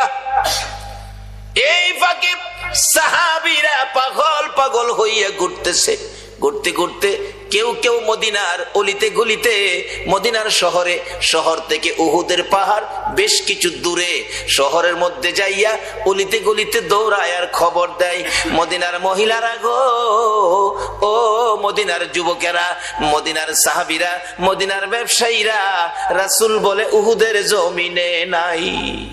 সবাই কান্দে, মদিনার সব যেন পাগল পাগল হয়ে কাঁদতেছে। এই খবর শুনে কিতাবে আসছে হযরতে হানজালা রাদিয়াল্লাহু তাআলা, এরা যুবক, তোমাদের মতো যুবক ছিল, বাসর রাত্র কাটাইয়া গোসল করার উদ্দেশ্যে গোসলখানায় গিয়েছিল। এই আওয়াজ শুনে কে যেন ডাকে রে, আমার নবী উহুদের জমিনে নাই। এই খবর শুনে বেরিয়ে গেলেন, ঘর থেকে বেরিয়ে রাস্তায় আসলেন, ডান দিক বাম দিক তাকাইলেন, কে খবর দিল কাউরে দেখি না। আমার নবীর আদরের সাহাবী হযরতে হানজালা টেনশনে পড়ে গেলেন, খবরটা কে দিল, কি জানি খবর ভালো করে শুনতে পারি নাই। এমনি সময় দেখে গো, গাছের ডালের পাতা পর্যন্ত দুর্বল হয়ে গেছে, গাছের ডালের পাখিরা কাঁধে রে নবীর ভালোবাসা লইয়া। হানজালা বলেন, বুঝেছি, যার খবরে গাছের পাতা পর্যন্ত দুর্বল হয়েছে, গাছের ডালের পাখিরা পর্যন্ত কাঁদতেছে, আমার নবী ছাড়া কেউ হবে না। একটা দৌড় দিয়ে ঘরে ঢুকে ডাকতেছে, বিবি গো, বিবি বিদায় দাও গো, বিবি মনে দুঃখ দিও না, দুঃখ নিও না, এটাই বুঝি তোমার সাথে আমার জীবনের শেষ দেখা। আমার নবী বলে উহুদের জমিনে নাই গো, আমি কতক্ষণ আর ঘরে বসে থাকবো, আমার ডাল তরবারিটা হাতে দিয়ে দাও। বিবি বলেন, স্বামী লজ্জার কথা, আপনি তো গোসল করবেন আগে, তারপরে যুদ্ধে যাবেন। হানজালা কান্দে, বিবি না না, দেরি করিস না, আমার রাসূল দুনিয়ায় নাই, আমি গোসল আর কার জন্য করবো রে বিবি, বিদায় দে, দেখা হবে হাশরের ময়দানে। আল্লাহর রাস্তায় মৃত্যু কাকে বলে? এই নবীর পক্ষে যারা বসেছেন, এই নবীর পক্ষে যারা মরবেন, এই নবীর ভালোবাসা যারা দিবেন, সবগুলি হবে আমার আল্লাহর রাস্তায় দেওয়া। আল্লাহু আকবার বলো। এটা বোঝানোর জন্য বাস্তবতাই গেলাম, নবীর পক্ষে জীবন দেওয়াটাই হলো আল্লাহর রাস্তায় জীবন দেওয়া। হযরতে হানজালা ডাকতেছে, বিবি গো, আমি দেরি করতে পারি না গো, না জানি উহুদের জমিনের ঘটনাটা কি। আমার নবী দুনিয়ায় নাই খবর শুনে মদিনার মহিলারা পর্যন্ত বিছানায় গড়াগড়ি করে কান্দে। এবার কে শুনবে গো ফাতেমার কান্না? বাবা কেমনে গো, তোমার মা ফাতেমার ফালাইয়া বিদায় হয়ে গেলা, এবার কে শুনবে হাসাইন আর হুসাইনের কান্না? দুই ভাই ঘরের পিছনে গলা কান্নাকুলি করে না না না না কইয়া কাঁদতেছে। মা ফাতেমা কাঁদতেছে, ঘরের ভিতর দরজা বন্ধ করে। বাবার বাবা আর কি পোড়া হবে। সারা মদিনায় কান্নার রোল পড়ে গেল। মহিলারা কান্দে, এমনকি মায়ের কুলের শিশুরা পর্যন্ত কান্দে। মার স্তনে মুখ লাগায় না, কি যেন বলবেন, মার মুখের দিকে তাকাইয়া মা বলতে থাকে, বাবারা গো কি বলবা গো, বুঝি ফেলেছি রাসূল দুনিয়ায় না, এই প্রশ্নই বুঝি করবা গো বাবা। এই নবীর ভালোবাসায় বসে থাকো, তোমার জীবন ধন্য, তোমার এই সময়টা ধন্য। এই সময়টুকুন যদি নবীর ভালোবাসায় বসে কাটাইয়া আল্লাহর দরবারে কবুল করাইতে পারো, হাসরের ময়দানে আমার মন বলে তোমাদের জন্য আমার নবী ফুলসিরাতের ঘাটে বসে থাকবে। বাবারা, জীবনের কত রাত্র কত দিকে পার হয়ে গেছে, একটা রাত্র দাও গো যে নবী তোমার আমার জন্য পৃথিবীর জমিনে কত কষ্ট, কত দুঃখ, কত নির্যাতন সহ্য করেছে, শুধু উম্মতের দিকে তাকাইয়া। হযরতে হানজালা নাকি, বিবি দে গো ডাল তরবারি দে। মনে দুঃখ নিস না রে বিবি, দেখা হবে তোর সাথে হাসরের ময়দানে। যুদ্ধের ময়দানে চলে গেলেন হানজালা, যুদ্ধে অংশ নিয়ে দুনিয়ার থেকে বিদায়, শহীদ হয়ে গেছে। যেই যুদ্ধে 70 জন সাহাবা শহীদ, ময়দান যেন হাহাকার, শুধু রক্ত আর রক্ত। উহুদের জমিন তালাশ করতেছে, রাসূলকে খুঁজে পাওয়া যায় না। হযরত আলী পাগলের মতো কাঁদতেছে আর দৌড়তেছে, রাসূল কোথায়, রাসূলের খবর কি? হাসাইন হুসাইন দুইজন বেরিয়ে আসছে, নানা নানা কইয়া ডাকতেছে। নানা নানা চিৎকার আওয়াজ শুনে আমার নবীর জ্ঞান ফিরে গেছে। আল্লাহু আকবার বলো।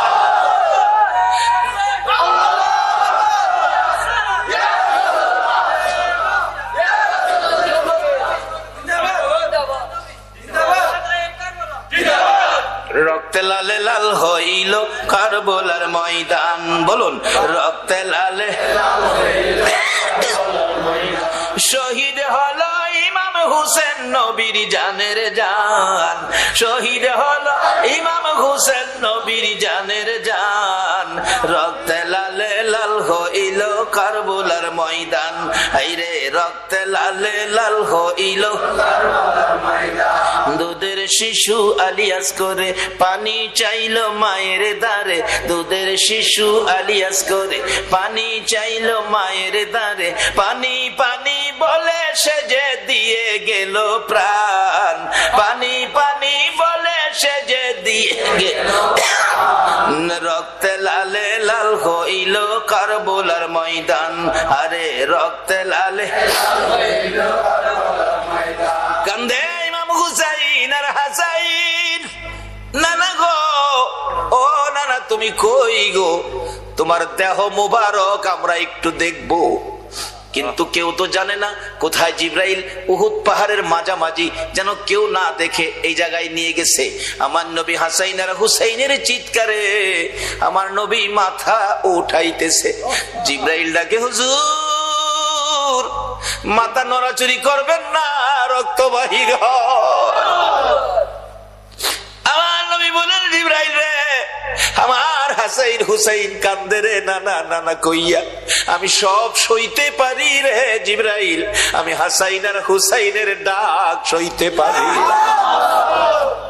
এই হুসাইনের ভালোবাসাই যদি আজকের মাহফিলের আয়োজনের উদ্দেশ্য হয়, আর তোমাদের বসা যদি হুসাইনের ভালোবাসার উদ্দেশ্য হয়, আমার মন কয় কাল কিয়ামতে এই হাসাইন আর হুসাইনের সঙ্গে তোমাদের হাসর নসিব হইয়া যাইব। পৃথিবীর এমন কোন ইমাম নাই এই দুই ভাইয়ের নাম বাদ দিয়ে মসজিদে খুতবা দিবে। কিয়ামত পর্যন্ত নবীর আদরের দুই নাতির নাম উচ্চারণ করে খুতবা দিতে হবে। যদি কেউ বাদ দিতে চায় তার ইমামতি থাকবে না। নবীজি ডাকতেছে, জিবরাইল আমার হাসাইন হুসাইন ডাকে রে, আমারে খুঁজতেছে, তারা আমারে পায় না। নবীজি মাথাটা উঠাইলেন, রক্ত মুবারক বাহির হয়। হুজুর নড়াচড়ি করবেন না, রক্ত বাহির হয়। লম্বা গঠন আমি সংক্ষেপ করে আনছি। হাসাইন হুসাইন কান্দে, মা ফাতেমা নবীজির তালাশ পাইতেছে না, কান্দতেছে পাগল পাগল হইয়া। উপরে চলে গেলেন, খুঁজতে খুঁজতে নবীজি ডাকতেছেন, রে হাসাইন, হুসাইন তোরা কই রে? আমি তোর নানা এখানে আছি। দুইজন যাইয়া দেখে একেবারে নবী ক্লান্ত, রক্ত জড়তে জড়তে শরীর মোবারক দুর্বল, মাথার মধ্যে লোহার অংশ ডেবে আছে। চিৎকার মারলেন, হাসাইন হুসাইন, বাবা গো, নানারে পাইছি গো, নানারে পাইছি। সাহাবীরা ঘেরাও করে ফেলছেন।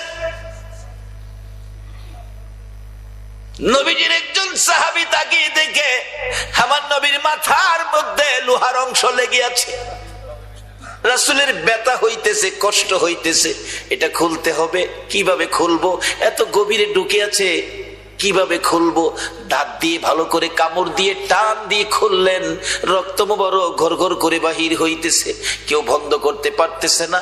এমনি সময় দেখা যায় মা ফাতেমা আইতেছে পাগল বেশে দৌড়াইয়া। রাসূল বলেন, তোমরা সব সরো, আমার মা ফাতেমারে আসতে দাও। মহিলারা, রঙ্গিপাড়ার মহিলারা গো, এই নবী খুশি হওয়ার কাজ তোমরাও করো, এই নবীর পক্ষে থাকো। এই নবীর ভালোবাসায় যদি জীবন দিতে পারো, তোমাদের জীবনটাও হবে আল্লাহর রাস্তায় জীবন। কিভাবে আসতেছি সামনে, মহিলাদের পক্ষেও আল্লাহর রাস্তায় জীবন দেওয়ার রাস্তা আছে। এবার মা ফাতেমা দৌড়ায় এসে দেখে নবীজির রক্ত মোবারক ঝরতেছে, বন্ধ হয় না। কিতাব লেখে মা ফাতেমা কিছু শুকনা খেজুর পাতা আগুন দিয়ে পুড়ে ছাই করে ছাইটুকুন ক্ষত বিক্ষত জায়গার মধ্যে লাগিয়ে দিলে রক্ত মোবারক বন্ধ হয়েছে। আমার নবী হাসান হুসাইনকে লইয়া যুদ্ধের ময়দানের অবস্থার উপর ফয়সালা দিচ্ছে। সাহাবীরা রে, যারা আমার ভালোবাসায় আজকের যুদ্ধের ময়দানে জীবন দিয়েছে, তোমরা তাদেরকে দাফন করো, কবরে দিয়ে দাও। শর্ত হলো গোসল দিও না, কাফন পরাইও না, রক্ত মাখা অবস্থায় দাফন করো। হাসরের ময়দানে আমি নবী দেখাবো আল্লাহর আরশের কিনারে নিয়ে, মাবুদ, মাবুদ গো, আদম থেকে ঈসা নবী পর্যন্ত দেখো, আমি নবীর মতো কোন নবীর উম্মতেরা তোমাকে খুশি করতে, তোমাকে রাজি করতে এইভাবে রক্ত কেউ দিছে কিনা। আমি নবী শহীদদেরকে লইয়া আল্লাহর আরশের কিনারে দাঁড়াবো। আমার মন বলে, আজকে যারা সেই নবীর ভালোবাসায় ঘন্টার পর ঘন্টা বসে আছেন, আমার নবী আপনাদেরকেও এই অবস্থাগুলো দেখাবেন। আল্লাহ গো, ফিতনার যুগে, আখিরি যুগে, শেষ যুগে আমার উম্মতেরা এইভাবে বসেছিল, একে উসিলা করে তুমি কি তাদেরকে মাপ দিবা না? আমার নবী ডাকতেছে, রে সাহাবীরা, আমার 70 জন সাহাবা শহীদ। কারো মাথা কাটা, কারো মাথা ফাটা, কারো হাত কাটা, পাও কাটা, কারো আবার কলিজা বাহির হইয়া থরথর করে কাঁপতেছে। আমার নবী বলেন, সহ্য করতে পারি না। আমি যখন কিছুটা সুস্থ হয়েছি, তোমরা আমার সাহাবীদেরকে দাফন করো। গোসল দিস না, কাফন পরাইস না, রক্ত মাখা জামা কাপড় গুলো পাল্টাইস না। একে একে দাফনের কাজ শুরু হলো। হঠাৎ করে হানজালার বিবি দৌড়ায় এসে নবীজির সামনে দাঁড়াইয়া ডাকে, ইয়া রাসূলুল্লাহ, আমি জানি শহীদদেরকে গোসল দেওয়া হয় না। আল্লাহর বন্ধু গো, লজ্জা হয় বলতে, না বলে পারছি না। আমার স্বামী হানজালা শহীদ হয়েছে, খবর পাইছি গো। আমার দুঃখ নাই, রাসূলের পক্ষে জীবন দিয়েছে। হুজুর, আমি দুঃখ বলার জন্য আসি নাই, আমি এসেছি একটা কথা বলার জন্য। লজ্জা হইলেও আমাকে বলতে হবে গো নবী, আমি জানি শহীদদেরকে গোসল দেওয়া হয় না। আজকে আমার স্বামীকে গোসল দিবেন, আমার স্বামী গোসল করে নাই, গোসল ফরজ ছিল। আপনার ভালোবাসায় তরবারি লইয়া দৌড়াই আইসি আর বলছি, বিবি গো, ক্ষমা করে দিস গো, দেখা হবে হাসরের ময়দানে। হুজুর, কাউরে যদি গোসল নাও দেন, আমার স্বামীটারে গোসল দিয়ে দাফন কইরেন। আমার নবী ডাকতেছে, সাহাবীরা রে, দেখ আমার হানজালার লাশটা কোথায়। তালাশ করতে করতে কোথাও হানজালাকে পাওয়া যায় না। নবী চোখের পানি ছেড়ে দিলেন, মাবুদ গো, আমার হানজালারে কি কাফের বেঈমানেরা নিয়ে বেইজ্জতি করতেছে মনে হয়। এমনি সময় আমার আল্লাহ ডাকে, জিবরাইল রে, আমার হানজালা আমার নবীর ভালোবাসায় নাপাক শরীরে জীবন দিয়েছে রে, হানজালার গোসলের দায়িত্ব আমি আল্লাহ নিয়েছি রে। আল্লাহর পক্ষে কোন মৃত্যু হবে, এটাই হবে আমার রাসূলের পক্ষটা। এই রাসূলের পক্ষে জীবন দিলে যদি আমার আল্লাহর গোসলের দায়িত্ব হয়, আল্লাহু আকবার বলো। রে জিবরাইল কাছে যা রে বন্ধু, যেন হানজালার জন্য চিন্তা না করে হানজালার ব্যথাই না কান্দে রে। আমি হানজালার গোসলের ব্যবস্থা আমি আকাশের মধ্যে করেছি। পৃথিবীর কোন নবীর উম্মতের গোসল আকাশে হয়েছে, পৃথিবীর কোন ইতিহাসবিদ, কোন জ্ঞানী গুণী এই খবর দিতে পারবে না। বলতেছিলাম আল্লাহ শান্তির ফাইসালা দিতেছেন, নবীজিকে সান্ত্বনা দিচ্ছেন। জিবরাইল নবীজির কানে খবর দে, নবী যেন হানজালার ব্যাপারে কোনো টেনশন না করে। হানজালার লাশ গোসলের জন্য আমি প্রথম আসমানে নিয়েছি। রহমতের পানি, রহমতের ফেরেশতার দ্বারা গোসলের কাজ সম্পূর্ণ হইতেছে। নবী যেন অপেক্ষায় থাকে, হানজালার লাশ কিছুক্ষণের মধ্যে আসবে। এই হানজালা নবীর পক্ষে নাপাক শরীরে জীবন দিলে গোসলের ব্যবস্থা কে করলেন? তাহলে বোঝা গেল এই নবীর পক্ষে জীবন দেওয়াটা এটাই হবে আল্লাহর রাস্তা। আমরা ফাইনাল হইলাম তো? তাহলে কারো কোনো কথা আমরা শুনবো না, আমরা এই নবীর পক্ষে থাকবো। কিছুক্ষণ পর রাসূল বলেন, আমি দেখি হানজালার লাশটা চারজন ফেরেশতা আমার সামনে নামায়া দিলে এখনো গোসলের পানির ফোঁটা পড়তেছে। তাহলে আমরা ফাইনাল হলাম, আল্লাহর রাস্তা হলো, নবীর পক্ষটা হলো আমার আল্লাহর রাস্তা। বলতেছিলাম যেতে হবে একটু সময়ের জন্য কারবালায়। যাইবেন আপনারা? কেন কারবালায় যেতে হবে? কারবালার গঠন আর মূল কারণ হলো গো আপনাদের নাজাত, আপনাদের মুক্তি। আমার নবীর জীবনী আম্মা জান আয়েশা সিদ্দিকা বলেন, আমি আমার হুজরায় আমার নবীকে বিছানায় শুয়ে দিলাম, নবী বিছানায় ঘুমিয়ে গেলেন, নবী ঘুমিলেন।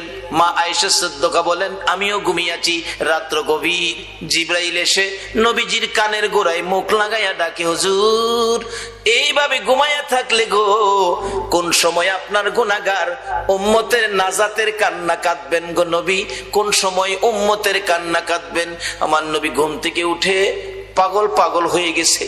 পাশেই মা আয়েশা সিদ্দিকা, মা আয়েশাকে নবী ডাক দেয় নাই, আপনার আমার ব্যথা বুকে চাপ দিছে, আপনার আমার মায়ায় আমার নবী গভীর রাত্রে ঘুম থেকে উঠে মা আয়েশাকে ডাক দেয় নাই, দরজাটা খুলে ইয়া রাব্বি হাবলি উম্মতি উম্মতি বলে নবী দৌড় মারছে। নির্জন নিরিবিলি জায়গায় মদিনার পাহাড়ের পর পাহাড়, পাহাড়ের পর পাহাড় পার হইয়া একেবারে নির্জন নিরিবিলি জায়গায় সেজদায় পড়ে আমার নবী ডাকতেছে, মাবুদ মাবুদ গো, জিবরাইল আমারে কি শুনাইলো উম্মতের ব্যাপারে। আমি নবী সেজদায় পড়ে গেলাম, যতক্ষণ পর্যন্ত আমার উম্মতের নাজাতের খবর না শুনাইবা আমি নবী মাথা উঠাইব না। ফজরের আজান হলো, নবীজি হুজরাত থেকে মসজিদে যাবেন, মুসল্লিরা অপেক্ষায়, নামাজ পড়াবেন রাহমাতাল লিল আলামিন। নামাজের সময় হয়ে গেল, নবী আসতেছে না।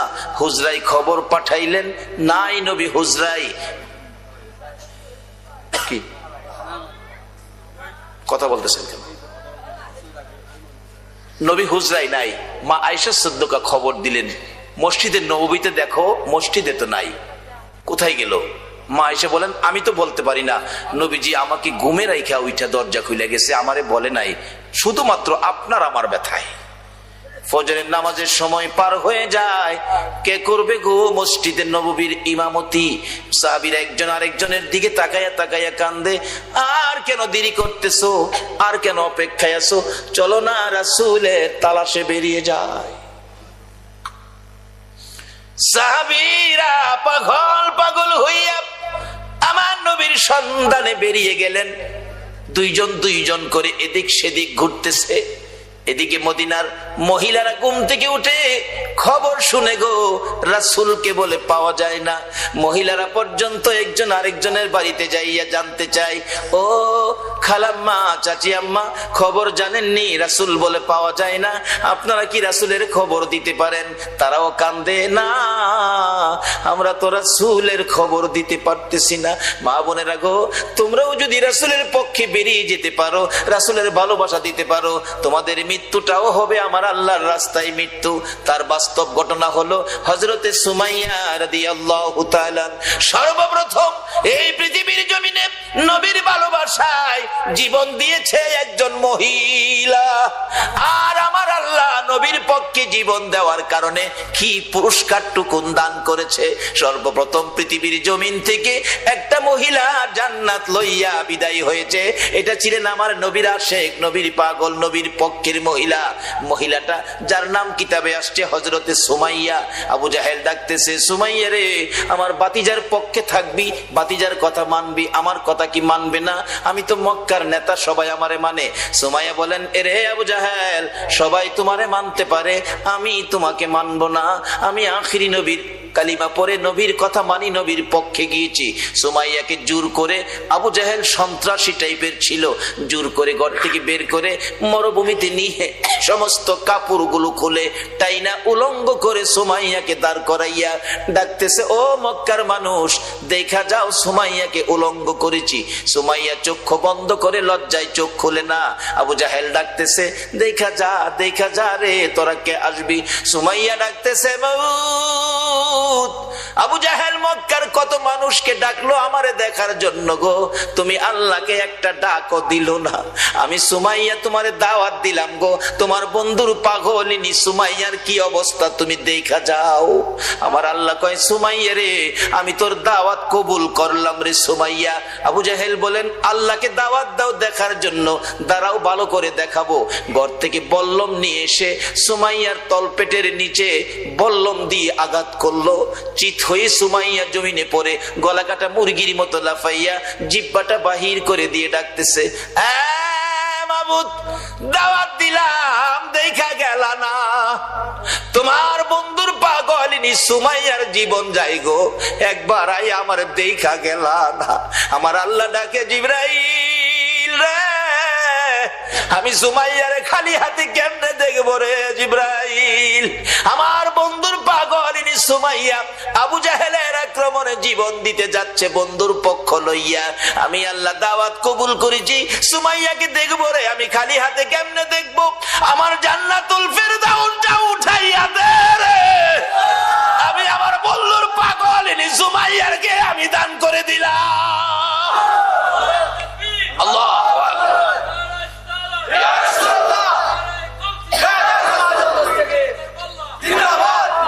বাবারা, মহিলারাও আল্লাহর জান্নাত, রোজগার দুনিয়ার থেকে জান্নাত লইয়া কবরে গেছে। এই পক্ষটা হলো নবী মুহাম্মদুর রাসূল।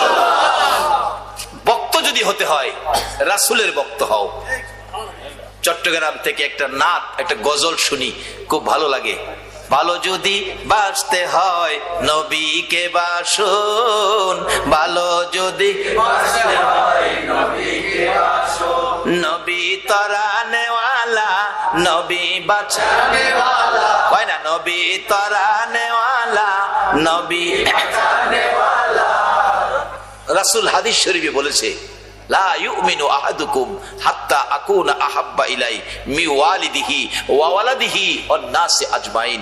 ভালোবাসা ও ত্রুটি যুক্ত ভালোবাসা নয়। আজকে মুসলমানের সন্তান রোনাল্ডো ভক্তের পরিচয় দিয়েছো, আমার রাসূলের কলিজায় আগুন দিয়েছো। আল্লাহ আমাদেরকে নবীর আশেক পাগল হওয়ার তৌফিক দেখ। সকলে বলুন আমিন। বলতেছিলাম, কেন পাগল হবেন না? আমার নবী 3 দিন পর্যন্ত ওই সেজদায় পড়ে কান্দে। কথাটা খেলা ছিলি? মদিনার ছেলেরা সকালবেলা তালাশ করে রাসূল পাওয়া যায় না, মহিলারা পর্যন্ত তালাশ করে পাওয়া যায় না, মার কোলে শিশুরা পর্যন্ত মার স্তনে মুখ লাগায় না, বেড়া বকরি দুম্বাগুলো রাসূলের খবরে ঘাস পানিতে মুখ দেয় না। যুবকেরা খেলাধুলা বন্ধ করে দিয়েছে। বাবা যুবকেরা গো, কারা আজকে সেই মাহফিলে বসে আছে গো? বাবা হাসাইন আর হুসাইন 2 ভাই জান্নাতে জান্নাতি যুবকদের সর্দার হবে গো। ওই হাসাইন হুসাইনের ভালোবাসায় যদি বসে থাকো, আমার আল্লাহ হাসরের ময়দানে হাসাইন আর হুসাইনের নেতৃত্বে তোমাদেরকে জান্নাতি বানাইয়া দিবে। আমার নবী কাঁদতেছে। 2 দিন পার হয়ে যায়, 2 রাত পার হয়ে যায়, 3 দিন যেদিন পার হয়ে যাবে, মদিনায় কারো চুলায় আগুন জ্বলে না, কারো পেটে খাবার যায় না, মার কুলের শিশুরা পর্যন্ত মার স্তনে মুখ লাগায় না। দুধ খাওয়াইতে চাইলে মা, বাচ্চারা চোখের পানি ছেড়ে বুঝায়, মা গো দুধ খাবো না গো মা, বলো আগে আমার রাসূলের খবর কি। যুবকগুলো মার পায়ে সালাম করে বিদায় নেয়, মা বিদায় দাও গো, না জানি কোন মুনাফিকেরা আমার নবীকে ধরে নিয়ে গেছে, মা জীবনের বিনিময় হইলেও গো আমরা রাসূলকে উদ্ধার করে নিয়ে আসবো। মা গো এই উদ্ধার ক্ষেত্রে যদি আমাদের মৃত্যু হয়ে যায়, মা দুঃখ নিও না, দেখা হবে হাসরের ময়দানে। যুবকেরা বেরিয়ে গেছে, নবীর আশেক পাগলেরা বেরিয়ে গেছে, মহিলারা পর্যন্ত বাড়ি বাড়ি একজন আরেকজন মহিলার কাছে খবর জানতে চাইতেছে। 3টা দিন যে দিন পার হয়ে যাবে, আবু বকর উমরের জীবনী লেখে মদিনার শেষ প্রান্তে পাহাড়ের পর পাহাড় পার হইয়া যাইয়া দেখে এক জাক রাখাল বসে বসে টেনশন করতেছেন। রাখালেরা রে, তোমরা কিসের টেনশন করো রে রাখালেরা, তোমরা কোত্থেকে আসছো? আমরা আসছি মদিনার শহর থেকে। তোমাদের নাম কি? আমার নাম আবু বকর, আমার সাথে ওমর, আমরা 2 জন। তোমরা কিসের টেনশন করো? রাখালেরা রে, আমাদের টেনশন শুন তোমরা শুনবানি। রাখালেরা বলেন, আমাদের টেনশনের উপর তোমাদের আবার কি টেনশন? রে রাখালেরা, আজকে 3টা দিন পার হয়ে যায় রে, আমাদের মায়ার নবী রে খুঁজে পাই না। তোমরা আমাদের মায়ার নবী, দয়ার নবীর খোঁজ খবর জানোনি?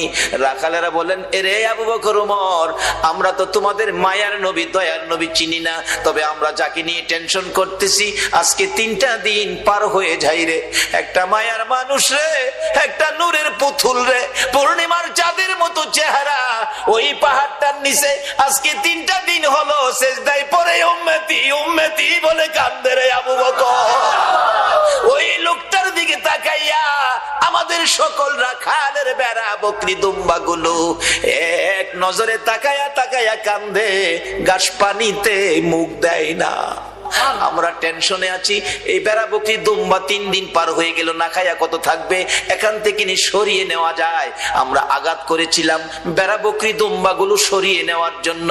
এরে আবু বকর ওমর, এত মার মারছি রে, কোন বেড়া বকরি দুম্বার চামড়া ফাইটা গেছে রে, তারা মার খাইতে রাজি রে, হে লোকটার কাছ থেকে যাইতে রাজি না। আবু বকর একটা চিৎকার মারছে, ওমর যার মায়ের বেড়া বকরি দুম্বা কান্দে রে, আমাদের রাসূল ছাড়া কেউ না। 2 জনে পাগল পাগল হইয়া দৌড়াইয়া কাছে যাইয়া দেখে আমার নবী সেজদায় পড়ে 3টা দিন পার হয়ে গেছে, 2টা রাত্র পার হয়ে গেছে, আমার নবীর ঘুম নাই, খাবার নাই, বিছানা নাই, এক সেজদায় 3 দিন। বলুন কার মায়ায় নবী কান্দে? আরে দয়ালো নবী, প্রেমের ছবি আর আসবে না জগতে, আমার দয়ালো নবী, প্রেমের ছবি আর আসবে না হাসর দিনে উম্মত বিনে, হাসর দিনে যাবে না নবীজি বেহেশতে, দয়ালো নবী, প্রেমের ছবি আর আসবে না জগতে, আমার দয়ালো নবী, প্রেমের ছবি আর আসবে না। 63 সাল জিন্দিগি কাছে বলে উম্মতি, 63 সাল জিন্দিগি কাছে বলে উম্মতি, এখনো কান্দে শুয়ে মদিনাতে নবী, এখনো কান্দে শুয়ে মদিনাতে, দয়ালো নবী, প্রেমের ছবি আর আসবে না জগতে, আমার দয়ালো নবী, প্রেমের ছবি আর আসবে না। আমার নবী 3টে দিন পার হয়ে যায়, আপনার আমার ব্যথায় নবী কান্দে। আবু বকর পাশে দাঁড়িয়ে ডাকতেছে, ইয়া রাসূলুল্লাহ 3টা দিন পার হয়ে গেল গো, আমি আবু বকরকে বুইলা কেমনে রইলেন? আপনি মক্কা থেকে হিজরত করে মদিনায় যাবেন 6 মাস আগে আমার কানে খবর দিয়েছিলেন, আজকে 3টা দিন পার হলো, শহর থেকে বেরিয়ে মদিনার পাহাড়ে চলে যাবেন, একটু খবর আমারে দিলেন না। হুজুর বুঝেছি, উম্মতের ব্যথা লইয়া বুঝি কান্দেন। নবী গো আর কানতে হবে না, আমি আবু বকরের তামাম জিন্দিগির নেকি আপনার উম্মতের জন্য দান করে দিলাম। আমার নবী আবু বকরের কথায় মাথা উঠাবে না, আমার আল্লাহ যদি ফাইসালা না দেয় নবী শুনবে না। ওমর ডাকলেন, আমি সব নেকি দান করে দিলাম, মাথা উঠায় না। দুইজন একজনের দিকে আরেকজন তাকায়, রে আবু বকর। আবু বকর ডাকে ওমর, কেমনে রে নবীরে মদিনায় নেওয়া যাবে? ওমর একটা ফাইসালা দিলেন মদিনা নেওয়ার জন্য, কি করতে পারি? আসো আমরা মদিনার থেকে অনেক সাহাবী মিলে আসি নবীর দরবারে। শত শত সাহাবীরা ডাক দিলে নবী মাথা উঠাবে, সাহাবীদের জন্য নবীর অনেক মায়া আছে। এবার ডাকতেছে ওমর, রে আবু বকর তুমি ডাক দিলা, আমি ডাক দিলাম, মাথা যখন উঠায় না রে, সাহাবীরা ডাকলে নবী মাথা উঠাবে না। এমন একজন ব্যক্তি, এমন দুইজন ব্যক্তির নাম আমি ওমর বলবো, আমার মন কই তারা ডাক দিলে নবী মাথা উঠাবে। কার কথা বলবি? আবু বকর বলতেছেন। ওমর বলে, রে আবু বকর আমি একদিন দেখেছি মসজিদে নববীর বারিন্দায় নবীজি বসে আছে, কোত্থেকে জানি 2 ভাই হাসাইন আর হুসাইন দৌড়ায় এসে নবীজির গলায় ধরে ডাকতেছে, নানা গো, নানা, নানা গো, মদিনার ছেলেরা ঘোড়া দৌড়াই গো নানা, আমরা 2 ভাইয়ের মন চাই ঘোড়ার উপরে উঠতে, আমরা একটা ঘোড়া কিনা দিবেননি? আমরা 2 ভাইকে ঘোড়া দৌড়াইবার সুযোগ করে দিবেননি? আমার নবী বলেন, তোমাদের বাবার কাছে মার কাছে যাও, টাকা দিলে ঘোড়া কিনা দিব। দুইজন জবাব দেয়, বাবা কোত্থেকে দিবে গো নানা? বাবার কাছে বলেছিলাম একটা টাকাও নাই, মার কাছে গিয়েছিলাম, মা বলেন চুলায় আগুন জ্বলে না। নানা তুমি দিবানি একটা গুড়া কিনা, আমরা 2 ভাইয়ের গুড়া দৌড়ানির স্বাদ মিঠাইয়া দিবানি। আবু বকর ডাকতেছেন, ওমর তুমি কি দেখেছো? ওমর বলেন, আমি মসজিদে নববীর বারিন্দার পাশে দাঁড়িয়েছিলাম, আমি দেখি আমার নবী নাতিদয়কে খুশি করার জন্য বারিন্দায় হামাগুড়ি দিলে গুড়ার মতো হইলে 2 ভাই নবীজির পিঠ মুবারকে চড়ে বসছে। আমার নবী গুড়ার মতো অভিনয় করে এদিকে যায় ওদিকে যায়, আবার ডাকতেছে, হাসাইন হুসাইন বলো তোমাদের গোড়া দৌড়াইবার স্বাদ মিটছিনি? আবু বকর আমি উমর দেখেছি, মুস্কি মুস্কি হাসতেছিলাম এই ঘটনা দেখে। আমার নবী প্রশ্ন করে, এরে ওমর হাসতেছো কেন? হুজুর হাসি কি ভাগ্য, হাসাইন হুসাইন কত দামি ঘোড়ার উপর সোয়ার হয়েছে। আমার নবী চোখের পানি ছেড়ে দিলেন, এরে ওমর শুধু দামি গুড়াটাই দেখলা তুমি, যারা গুড়ার পৃষ্ঠে বসেছে তারা কত দামি তুমি দেখলা না? আমার নবী এত আদর করতেন হাসাইন আর হুসাইনকে। এমনি সময় উমর ফারুক ডাকতেছে, আমি দেখেছি নবী 2 নাতির 2 গালে চুমাইতেছে, খুশি হইছো নি নাতি? তোমরা 2 জন ঘোড়া দৌড়ানোর স্বাদ মিটছেনি?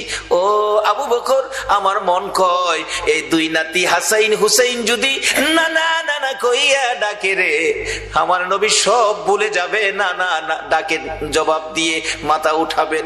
মদিনায় চলে গেলেন, খবর পৌঁছে দিলেন আলীর কাছে, আলী রে পাওয়া গেছে রে নবী রে। নবী উম্মতের মায়ায় কান্দে, মাথা উঠায় না। কার মায়ায় কান্দে? কার মায়ায়? কিন্তু আমরা কি করলাম নবীর জন্য? আমরা কি করলাম? আজকে থেকে একটা আদর্শ বাড়িতে নেন, তাহলে নবীর কান্না সার্থক, আমাদের জীবন ধন্য। মাপ পাবেন কিভাবে? স্বপ্ন দেখবেন কিভাবে? এটাই হবে আমার শেষ কথা, যাইতেছি পিছনে। 2 জন খুশি করার জন্য নবী এই অভিনয়টুকুন করেছেন। ওমর বলেন, এই 2 জনে ডাকলে শুনবো। হযরত আলী বাড়ির ভিতরে খবর দিলেন, ফাতেমা 3 দিন পর্যন্ত কাঁদছো, আর কাঁদতে হবে না, খবর পাইছো বাবারে পাওয়া গেছে। হাসাইন হুসাইন না গেলে আসবে না, উম্মতের জন্য নবী কাঁদতেছে। মা ফাতেমা দুইটা সন্তান লইয়া গো বাবার মাতার পাশে হাজির। ফাতেমা দুইটা হাত বাড়াইছে, মাবুদ গো আমার এতিম বাবা আর কত কাঁদবে উম্মতের জন্য।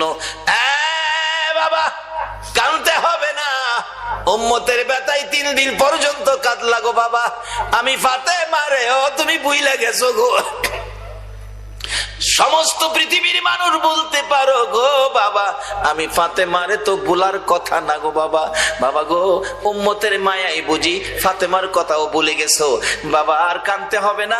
আমি ফাতেমা কথা দিলাম আপনার উম্মতের জন্য, আমি ফাতেমার তামাম জিন্দিগির নাকি আমি দান করে দিলাম।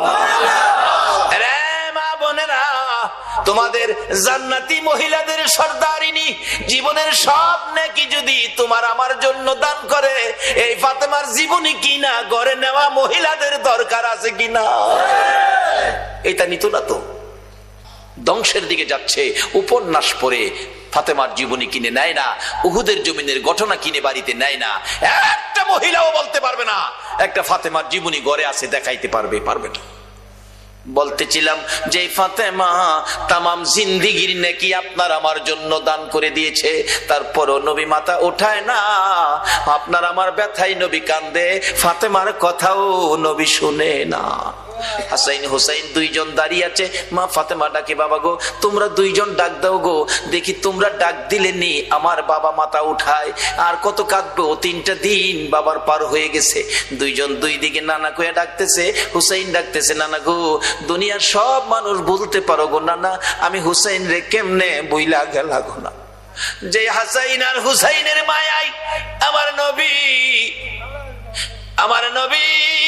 হাসাইন আর হুসাইনতে দেখতে গেলেন খাতুনে জান্নাত ফাতেমাতুজ জাহরার ঘরে। যাইয়া দেখে 2 ভাই ঘরে নাই। ফাতেমার চোখের মধ্যে পানি ঝরতেছে। নবী জিজ্ঞেস করে, ফাতেমারে কেন এইভাবে কাঁদো? আমার নাতিরা কই? 2 নাতি না দেখলে আমার শান্তি লাগে না। ফাতেমা বলেন, বাবা গো আমি কাঁদতেছি কোন ব্যথায়? ঘরের পিছনে যাইয়া দেখেন গো বাবা, আজকে 3টা দিন পার হয়ে গেল, আমি ফাতেমার চুলায় আগুন জ্বলে না। আপনার আদুরের 2 নাতি না খাইয়া থাকতে থাকতে পেটের খিদার যন্ত্রণায় ঘরের পিছনে গলাগুলি করে নানা নানা কইয়া কাঁদতেছে গো বাবা। আমার নবী পিছনে যাইয়া দেখে গলাগুলি করে নানা নানা কইয়া কাঁদতেছে। নানা গো পেটের খিদা গো নানা, সহ্য করতে পারি না। আমার নবী বেরিয়ে গেলেন। ঘুরতে ঘুরতে যাইতে যাইতে একটা ইহুদির বাগানে আমার নবী চাকরি নিলেন। কুয়ার থেকে পানি উঠাবেন, গাছের গোড়ায় পানি দিবেন, পানি উঠাবেন, 1 বালতি পানি 8টা, 1 বালতি পানি 3টা করে খেজুর, এইভাবে 8 বালতি পানি উঠাইয়া হাসাইন হুসাইনের মায়ায় আমার নবী বাগানে চাকরি পর্যন্ত নিয়েছে। এই ভালোবাসার হাসাইন হুসাইনে কষ্ট পাবে, এই কাজ আপনারা কইরেন না। আমার নবী 8 বালতি পানি উঠাইয়া 9 বালতি পানি বোরাইয়া টান দিলে রশি ছিঁড়ে বালতি কুয়ার ভিতরে পড়ে গেছে। ইহুদি দৌড়াই আসছে, পানি উঠাও পানি উঠাও। রশি ছিঁড়ে বালতি পড়ে গেছে, কি দিয়ে উঠাবো? ছিঁড়ে গেছে। হাও না তুমি ছিঁড়ে ফেলছো? আমার নবীরে কয়, নবী বলে ছিঁড়ে ফেলছে। আমার নবী বলেন, ইহুদি রে আমি ছিঁড়ি নাই, ছিঁড়ে পড়ে গেছে। এই পর্যায়ে 1 কথা 2 কথা রাগ হইয়া নিষ্ঠুর ইহুদি, যেই নবীর চেহারায় জীবনে কোনদিন মশা মাছি বসে না, আমার নবীর গাল মুবারকে ইহুদি থাপ্পড় লাগাইয়া দিছে। আমার নবী একটা চিৎকার মারছে, ইহুদি রে পেটের খিদা রে, আমার নাতিরা 3 দিন পর্যন্ত খায় না, আমি রাসূল খাই নাই রে। 3 দিন না খাইয়া গালের গোশত শুকাইয়া গেছে রে ইহুদি, আমার গালে থাপ্পড় দিছস, বল তোর হাতে ব্যথা পাইছস নি? ইহুদি বলেন, কার গায়ে হাত তুললাম গো? আমি মারলাম, আমার জিগায় ব্যথা পাইছি নি? আমার নবী ডাকে, এরে ইহুদি আমার 8 বালতি পানির বিনিময় 24টা খেজুর দিবি? হ দেব, দে। আমার হাসাইন আর হুসাইন কান্দে পেটের খিদায়। 24 খেজুর লইয়া নবী রওনা হলেন, চলে যাবেন নাতিদের খাওয়ানোর জন্য। আমার আল্লাহ কয়, জিবরাইল রে আমার বন্ধুর কানে খবর দে, বলদু যেন কুয়ার ভিতর থেকে বালতি উঠাইয়া দিয়ে আসে। জিবরাইল ডাহে, হুজুর যাইতেছেন গা? বালতি উঠাইবো কে? বালতি তো কুয়ার ভিতরে সিরা পড়ছে, কিভাবে উঠাবো? কিছু তো নাই, উঠাবো কি দিয়া? জিব্রাইলকে, হুজুর কিছু লাগে না, যেখানে রাহমাতাল লিল আলামিন আছে এখানে কিছুই লাগে না, আপনি কুয়ার ভিতরে হাত দিয়া বালতিরে ডাক দেন। সুবহানাল্লাহ, আস্তে কইলেন। পৃথিবীর এমন কোন শক্তি আছে এই মৃত বালতি ডাক দিলে হাতে আইব? কিন্তু আমার নবীর হাতে আমার নবী ভিতরে হাত দিয়া ডাকতেছে, বালতি, বালতি রে আয়, আমি নবীর হাতে আই। আমার নবী ডাক দিতে দেরি, কুয়ার ভিতর থেকে বালতি নবীর হাতে আসতে দেরি হলো না। উঠাইয়া ইহুদির সামনে দিলেন, এই লাও তোমার বালতি দিয়ে গেলাম। বলুন, মৃত বালতি নবী ডাক দিলে এই নবীর হাতে আসবে কিনা? যদি বিশ্বাস করতে কষ্ট হয়, চলুন আমরা একটুখানির জন্য মদিনায় যাই। যাইবেন? যাইবেন মদিনায়? চলুন না ঘুরে আসি। ছেড়ে দে নৌকা মাঝি যাব মদিনায়। বলুন, ছেড়ে দে নৌকা মাঝি যাব মদিনা। মদিনাতে কান্দে নবী উম্মতের মায়ায়, মদিনাতে কান্দে নবী উম্মতের মায়ায়। ছেড়ে দে নৌকা মাঝি যাব মদিনায়, ছেড়ে দে নৌকা মাঝি যাব মদিনায়। মদিনায় যায় দেখেন, যারা হজ করতে গেছেন, ছোট্ট একটা চিহ্ন আছে, জায়গাটার নাম লেখা আছে উস্তুনে হান্নানা, মৃত খেজুরের গাছ। নবীজি মসজিদে নববীতে মিম্বরের পাশে হেলান দিয়ে খুতবা পড়তেন। যেদিন মিম্বর পাকা হইছে, শুকনা খেজুরের ডাল গাছ উঠায় ফেলাই দিছে। পাকা মিম্বরে দাঁড়াইছে, নবী খুতবা দিবেন, কিন্তু নবীর কানে কান্নার আওয়াজ আসতেছে। কে যেন এতিমের মতো কান্দে, মা বাবা হারা এতিম। রাসূল বলেন, সাহাবীরা দেখে তো কে কান্দে, আমার কানে কান্দার আওয়াজ আসতেছে। সাহাবীরা কই, ইয়া রাসূলুল্লাহ, রাসূল সামনে, আমরাও সামনে, কান্নার তো কোনো কথা না, আমরা রাসূল পাইলে তো খুশি, আমরা তো কাঁদতে পারি না। রাসূল বলেন, আমার কানে কান্নার আওয়াজ আসতেছে। সাহাবীরা বেরিয়ে গেলেন, তালাশ করে দেখে মসজিদের পাশে মরা শুকনা খেজুরের গাছ কাঁদতেছে। মরা শুকনা খেজুরের গাছ যদি কান্তারে, মরা বালতি নবীর হাতে আইতে পারে না? পৃথিবীর কোন দলের আলেম উস্তুনে হান্নানার ঘটনা অস্বীকার করার ক্ষমতা নাই।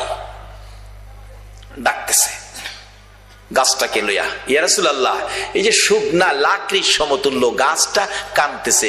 রাসূল জিগায়, এ খেজুরের গাছ, তুমি তো মৃত, কাঁদতেছো কি ব্যাপার? খেজুর গাছের কান্না আরো বাড়ছে। হুজুর, কাঁদতেছি আপনার মায়ায়, ভালোবাসায়, আমার ভালোবাসায়। হুজুর, আমি যে ব্যথিত হয়ে গেছি, আমি যে পুরা কপাল হয়ে গেছি। এতদিন রাহমাতাল লিল আলামিন নবীর পিঠের সাথে লেগে থাকতাম, আজকে মিম্বর পাকা হতে আমারে ফালাই দিছেন। নবী গো, আপনার বিরহের ব্যথায় আমি কাঁদতেছি। মৃত গাছ মানুষের মতো কথা কয়। রাসূল বলেন, তাই নাকি? হ্যাঁ। ও খেজুরের গাছ, তুমি কাঁদো না, আমি রাসূল তোমার জন্য দোয়া করে দেই, তুমি একটা জীবিত খেজুরের গাছ হয়ে যাবে। আচ্ছা, আমরা নবীর দোয়ায় মৃত গাছ জীবিত হইব নি? পৃথিবীর এমন কোন শক্তি আছে মৃত গাছ জীবিত করতে পারে? একমাত্র পারে নবী মুহাম্মদুর রাসূলুল্লাহ। সে নবীর ভালোবাসায় আপনারা বসে আছেন। দাবি তো দুইটা, গুনাহ মাফ নেবেন, নবীকে স্বপ্নে দেখবেন। কিভাবে? শেষ কথা আসতেছি সামনে। এবার রাসূল বলতেছেন, দোয়া করে দেই, একটা জীবিত খেজুরের গাছ হয়ে যাইবা। উস্তুনে হান্নানা খেজুরের গাছ কই, হুজুর এই দোয়া চাই না, চাই না কইও না, কিয়ামত পর্যন্ত হায়াত পাইবা। হুজুর এই দোয়া চাই না, শোনো, বরকতের খেজুর হইব, 12 মাস খেজুর, কোন সিজন লাগবে না, 12 মাস খেজুর থাকবো আমি দোয়া করে দিলে। নবীর দোয়ার মধ্যে এই বরকত আসেনি? আল্লাহু আকবার, কি যে বরকত, কত যে কাহিনী বরকতের, অন্যদিন বলবো। এবার ডাকতেছে, আমি দোয়া করে দেই, বরকতের খেজুর থাকবে 12 মাস। হুজুর এই দোয়া চাই না, চাই না কইও না, কিয়ামত পর্যন্ত আমি দোয়া করে গেলে এই বরকতের খেজুর সমস্ত পৃথিবীর উম্মতেরা খাইবো ঠিক, কিন্তু গাছের খেজুর কমাইতারতো না। সারা পৃথিবীর মানুষ খাইলেও খেজুর কমতো না। উস্তুনে হান্নানাকে, হুজুর এ দোয়া চায় না। আমার নবী ডাকে, আমি বললাম তুমি সেই দোয়া চাও না, বলো তোমার কি আকাঙ্ক্ষা, কি দোয়া চাও?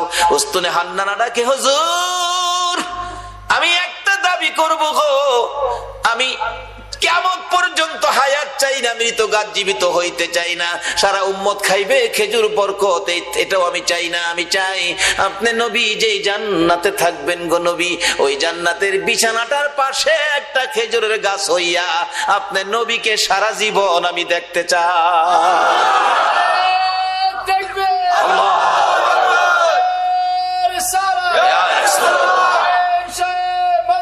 জিন্দাবাদ জিন্দাবাদ জিন্দাবাদ। মাশাআল্লাহ মাশাআল্লাহ মাশাআল্লাহ মাশাআল্লাহ মাশাআল্লাহ। আল্লাহ কবুল করো, সকলে বলুন আমিন। আমার নবী ডাকছে, ও সাহাবীরা, এই উস্তুনে হান্নানাকে মানুষের মতো কবর দিয়ে দাও, দাফন করে দাও। যেখানে দাফন করা হয়েছে এখানে চিহ্নিত আছে উস্তুনে হান্নানা, নবীর ভালোবাসার মরা গাছ। এখানে 2 রাকাত নামাজ পড়লে নবীর ভালোবাসার মরা গাছের কাছে আল্লাহ পাক তার গুনাহ মাফ করে দেয়। মরা গাছের নিচে যদি 2 রাকাত নামাজ পড়লে গুনাহ মাফ দেয়, আর নবীর ভালোবাসা লইয়া সরাসরি যদি 2 রাকাত নামাজ পড়ি, আল্লাহ কি আমরারে মাফ দিবে না? মাফের জন্য নামাজটা অনেক উপকার করে, কিন্তু নামাজে তো আমরা যাই না। আসুন শেষ দিকে চলে যাচ্ছি। দয়ার নবী, মায়ার নবী, উম্মতের দরদি নবী, উম্মতের ব্যথায় ব্যতীত নবী, সেজদায় পড়ে আছে নবী, মাথা উঠায় না। হাসাইন হুসাইন 2 ভাই মিলে ডাকতেছে, নানা গো আমরা 2 ভাইরে কেমনে বুইলা গেনা গো নানা, যে 2 ভাইয়ের জন্য নবীর কত মায়া ছিলেন। ইহুদি ডাকতেছে, হুজুর বালতি উঠাইলেন আপনি, কে আপনি, পরিচয় কি? কুয়ার ভিতর থেকে বালতি হাতে ডাক দিলে আপনার হাতে আসে। আমার নবী বলে, রে ইহুদি বালতি বুইজা রাখ, আমার নাতিরা কান্দে, আমি দেরি করতে পারি না। দৌড়ায় বাড়িতে চলে গিয়ে হাসাইনকে এক পাশে, হুসাইনকে আরেক পাশে বসাইয়া আমার নবী 2 জনের মুখে খেজুর তুইলা দিতেছে আর ডাকতেছে, হাসাইন হুসাইন রে, দুনিয়াতে কষ্ট করলা, কিছু খাবারের ব্যবস্থা করে দিলাম, হাসরের ময়দানে তোমরা 2 ভাইয়ের প্লেট আগে আসবে রে নাতিরা, তোমরা 2 ভাইয়ের পাশে পাশে সবাই খাবার পাবে, তোমাদের প্লেটের আগে আমার আল্লাহ কাউরে খাবার দিবে না। কষ্ট করো নাতিদয়, কষ্ট করো, আমি রাসূল তো তোমাদের পক্ষে আছি। এই কথা শুনে শান্ত হলেন, খেজুর খাইতেছেন। এদিক দিয়ে ইহুদি ডাকতেছে, কার গায়ে হাত তুললাম? যিনি কুয়ার ভিতরে হাত দিলে মৃত বালতি হাতে আসে, আখিরি নবী ছাড়া কেউ হবে না। ভুল করেছি, অন্যায় করেছি, কার সাথে বেয়াদবি করলাম, নিজের হাত নিজে কূপ দিয়া কাইটা ফেলাইছে। কার সাথে বেয়াদবি করছে?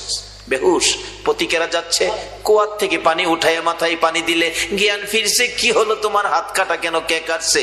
ও পতিকেরা, আমার আখিরি নবীর দরবারে লইয়া যা। যাইয়া ডাক দিলে হাতটা কাটা, হাতে লইয়া গেছে। নবী বেরিয়ে আসছেন, আয়েশা দেখে ওই ইহুদি, আমরা যদি হইতাম আগে হেরে সাইজ কিরা লাইলাম হইলে। নবীর আদর্শ কত সুন্দর। ইহুদি, তোমার হাত কাটা কেন? কেন তোমার এই বিপদ, এত কষ্ট, রক্ত ঝরতেছে? হুজুর হাত রাসূলের সাথে বেয়াদবি করেছে, আমি হাত কেটে ফেলেছি। রাসূল বলেন, কি করলা তুমি? হুজুর বলুন, বেয়াদবির ক্ষমা পাবনি। আমার নবী বলেন, ক্ষমা পাবি রে, একবার যদি কালিমা পড়ে আমার পক্ষে আইসা যা। যত বড় অপরাধী হো, আমার নবী যদি তোমার পক্ষে যায়, আমার আল্লাহ বলছে মাফ করে দিব। এবার ইহুদি বলেন, সুযোগ পাইছি যখন মাপ পামু, হাতটা নিয়ে জোড়া লাগাই তারি দেখি। নবী গো, কালিমা পড়মু, আমার হাতটা যদি জোড়া লাগাই দিতারেন। পারবো নি আমরা নবী? পারবো। আল্লাহ কো, জিবরাইল বন্ধুর কাছে যাও, কোনো ভয় নাই, খালি কো হাতটা লাগাইতো, বাইরে আমি করুম। নবীজি কো, দাও কাটা হাত দাও। হাতে লাগাইছে, একটা ব্যান্টিশ করছে, বিসমিল্লাহির রহমানির, বিসমিল্লাহর ব্যান্টিশ দিয়া একটা মুজ দিছে, হাত আগের চাইতে শক্ত হয়ে গেছে, টানে খুলে না। সঙ্গে সঙ্গে আমার নবীর কদম মুবারকে পড়ে ডাকতেছে, আর দেরি নয়, নবী গো বেয়াদবির ক্ষমা করে দেন, আর মধুর কালিমা পড়াইয়া মুসলমান বানাইয়া দেন। যে নাতিদয়ের জন্য আমার নবী ইহুদির বাগানে কুয়ার থেকে পানি পর্যন্ত উঠাইছে, এই নাতিরা ডাকে, নানা গো মাথা উঠান গো নানা, 3 দিন হলো আমরা পানিটাও খাই নাই আপনার ব্যথায়, নানা উঠুন মদিনায় শহরে যায়, আপনাকে নিয়ে আমরা 2 ভাই খানা খাবো। আমার নবী মাথা উঠায় না, 2 জন মাথা উঠাইয়া আমার দিকে তাকাইছে, মা গো আমার নানা উম্মতের পাগল গো, আমরা 2 ভাইরও শুনে না। যে নবী হাসাইন হুসাইন মা ফাতেমার ডাক শুনে না, আপনার আমার ব্যথাই এই নবীর পক্ষে যাওয়া বলুন আমাদের দরকার আছে কিনা? কেন নবীর পক্ষে যাবেন না? নবী শুধু নিজেই কষ্ট করে নাই, দেখুন আদরের নাতিদয়কে পর্যন্ত কোন পথে দিয়েছে। এবার খাতুনে জান্নাত ফাতেমাতুজ জাহরা বলেন, হাসাইন হুসাইন রে আয়, তোরা আমার 2 জন কলিজার টুকরা, আমি মায়ের সামনে তোরা দাঁড়া। 2 জন মায়ের সামনে দাঁড়াইয়া মার চেহারার দিকে তাকিয়ে আছে। মা 2টা হাত বাড়াইয়া আমার নবীর দিকে তাকাইয়া ডাকে, মাবুদ আমার এতিম বাবারে আর কত কান্দাই মা, আমি ফাতেমা সইতে পারি না গো মাবুদ, আর আমি সহ্য করতে পারি না। এতিম বাবা 3 দিন হলো খাবার নাই, ঘুম নাই, গোসল নাই, আরাম নাই, উম্মতের ব্যথায় কান্দে। মাবুদ গো কত কাঁদবে গো আমার বাবা, আর কাঁদতে দিব না। আমি মা হইয়া 2টা হাত বাড়াইলাম, আমার 2টা সোনার পুতুল, আমার 2টা কলিজার টুকরা হাসাইন আর হুসাইন আমার বাবার উম্মতের নাজাতের জন্য আমি কুরবানি করে দিলাম। আমার আল্লাহ জিব্রাইলকে পাঠাইলেন, জিব্রাইল রে যা আমার বন্ধুর কাছে যা, বন্ধুর কানে খবর দে, বন্ধু যেন আর না কান্দে, বন্ধু যেন না কান্দে, বন্ধুর উম্মতের নাজাতের জন্য মায়ের দোয়া কবুল, মায়ের দোয়া কবুল। কার দোয়া কবুল? কার দোয়া কবুল? মায়ের দোয়া কবুল রে জিব্রাইল, বন্ধুর কানে খবর দে, ফাতেমা সন্তান কুরবানি করেছে, মা দোয়া করে কুরবানি দিয়েছে, আমি আল্লাহ কবুল করেছি, বন্ধুরা আর কাঁদতে হবে না। বন্ধু যেন নাতিদেরকে লইয়া মদিনায় ফিরে যায়, নাজাতের ফাইসালা আমি আল্লাহ করেছি। এই ঘটনার পর মায়ের দোয়ায় আপনার আমার নাজাতের জন্যই হাসাইন হুসাইনের এই বিপদ হয়েছিল। আজকে আমাদের জন্য নবীও কষ্ট করে আদরের নাতি দয়কে পর্যন্ত বিলীন করে দিলেন। আমরা কি সে নবীর আদর্শে যাইতে রাজি আছি? যে মার দোয়া কবুল হয়, মার সাথে সম্পর্ক পরিষ্কার করতে রাজি আছি? কই কেউ তো করলেন না। সন্ধ্যার সময় বাড়িতে যাওয়ার সময় এই মার জন্য কেউ কিছু নিছেন? মা কি খাইলে খুশি হয় কেউ কি চিন্তা করছেন? মাকে খুশি করতে পারো, বাবাকে খুশি করতে পারো। রাসূল হাদিস শরীফে ওয়াজ করেছেন, বিররুল ওয়ালিদাইনি আফদালু মিনাস সালাত ওয়াস সাদাকাত ওয়াস সাওমি ওয়াল হজ্জি ওয়াল উমরাতি ওয়াল জিহাদি ফি সাবিলিল্লাহ। এই মা বাবার পক্ষে থাকবেন, মা বাবার মনে কষ্ট এই ব্যবহার কোনোদিন করবেন না, এই অনুরোধ আপনাদের প্রতি রইল। আসুন হুসাইনের এই কষ্ট, হুসাইন আমাদের জন্য দোয়া মা করেছে, আমরা উম্মতের ফাইসালার জন্য হাসাইন হুসাইন জীবন দিয়েছে। হুসাইন জহর খায়া, বিষ খায়া হুসাইনকে দুনিয়া থেকে বিদায় করলো। হাসাইনকে বিষ খাওয়ায়া বিদায় করলো। হুসাইনকে কারবালায় এই মহরমের চাঁদে নির্মম ভাবে এই যদি সৈন্যরা কলিজা ছিদ্র করে মাথা কেটে দামেস্কের দিকে নিয়ে গেল, আর মাথাবিহীন দেহ কারবালার জমিনে 6 মাসের শিশু আলী আসগর পাশে দাফন করে দিয়েছে। আজকে সেই কারবালার মাস মুসলমানদের জন্য ব্যথায় ব্যতীতের মাস।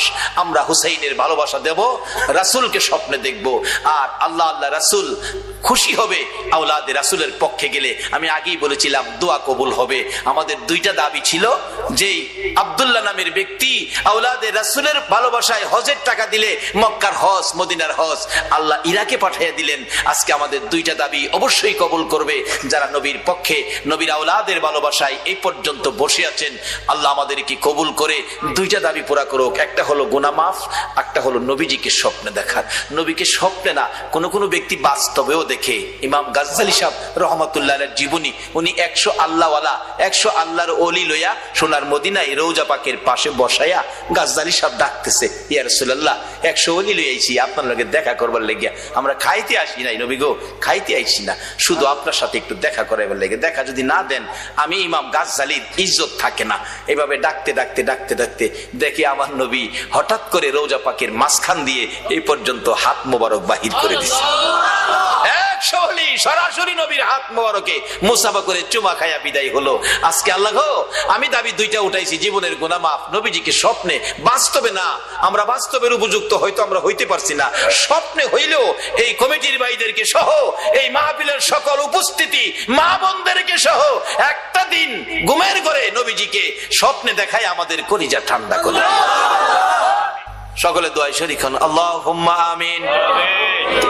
ربنا ظلمنا أنفسنا وإن لم تغفر لنا وترحمنا لنكونن من الخاسرين رب ارحمهما كما ربياني صغيرا رب ارحمهما كما ربياني صغيرا رب العالمين। নবী গো, ও নবী, তোমার আদরের উম্মতেরা, প্রভু গো, তোমার আদরের বান্দারা, মায়ার নজরে তাকিয়ে দেখো, 2:45 বাইজা গেছে, তোমার আদরের বান্দারা একজনও বাড়িতে গেল না, 2টা হাত তোমার কাছে বাড়াইয়া দিছে। মাবুদ, তুমি জিগাও না, এত রাত্রে তোমার বান্দা বান্দিরা কি আশা লইয়া হাত বাড়াইছে। আল্লাহ গো, দুনিয়ায় দেখছি সন্তান যদি মার কাছে হাত বাড়ায়, মা টাইনা টাইনা কুলে নাই, 2 গালে চুমো দেয়, আর বলতে থাকে আমার কাছে কেন হাত বাড়াইছো গো বাবা। ছেলেটা তো বুঝাইয়া বলতে পারতেছে না, মা ডাকতেছে, বলতে হবে না, তুমি হাত বাড়াইলে আমি মায়ের মন চাই আমার কলিজাটা খুইলা তোমারে দিয়া দিতাম। বাবার কাছে হাত বাড়াইলে বাবা ডাইনা কোলে নেয়, 2 গালে চুমো দেয়, আর পকেট থেকে 100 টাকা, যার সময় ভালো 500 টাকা নোট সন্তানের হাতে দিয়ে দেয়। আওলাদে রাসূলের ভালোবাসা, নবীর ভালোবাসা ভরপুর করে দাও গো আল্লাহ। রব্বানা তাকাব্বাল মিন্না ইন্নাকা আনতাস সামিউল আলিম ওয়া তুব আলাইনা ইয়া মাওলানা ইন্নাকা আনতাত তাওয়াবুর রহিম ওয়া সাল্লাল্লাহু তাআলা আলা খায়রি খালকিহি মুহাম্মাদিন ওয়া আলা আলিহি ওয়া আসহাবিহি আজমাইন বিহাক্কি লা ইলাহা ইল্লাল্লাহু মুহাম্মাদুর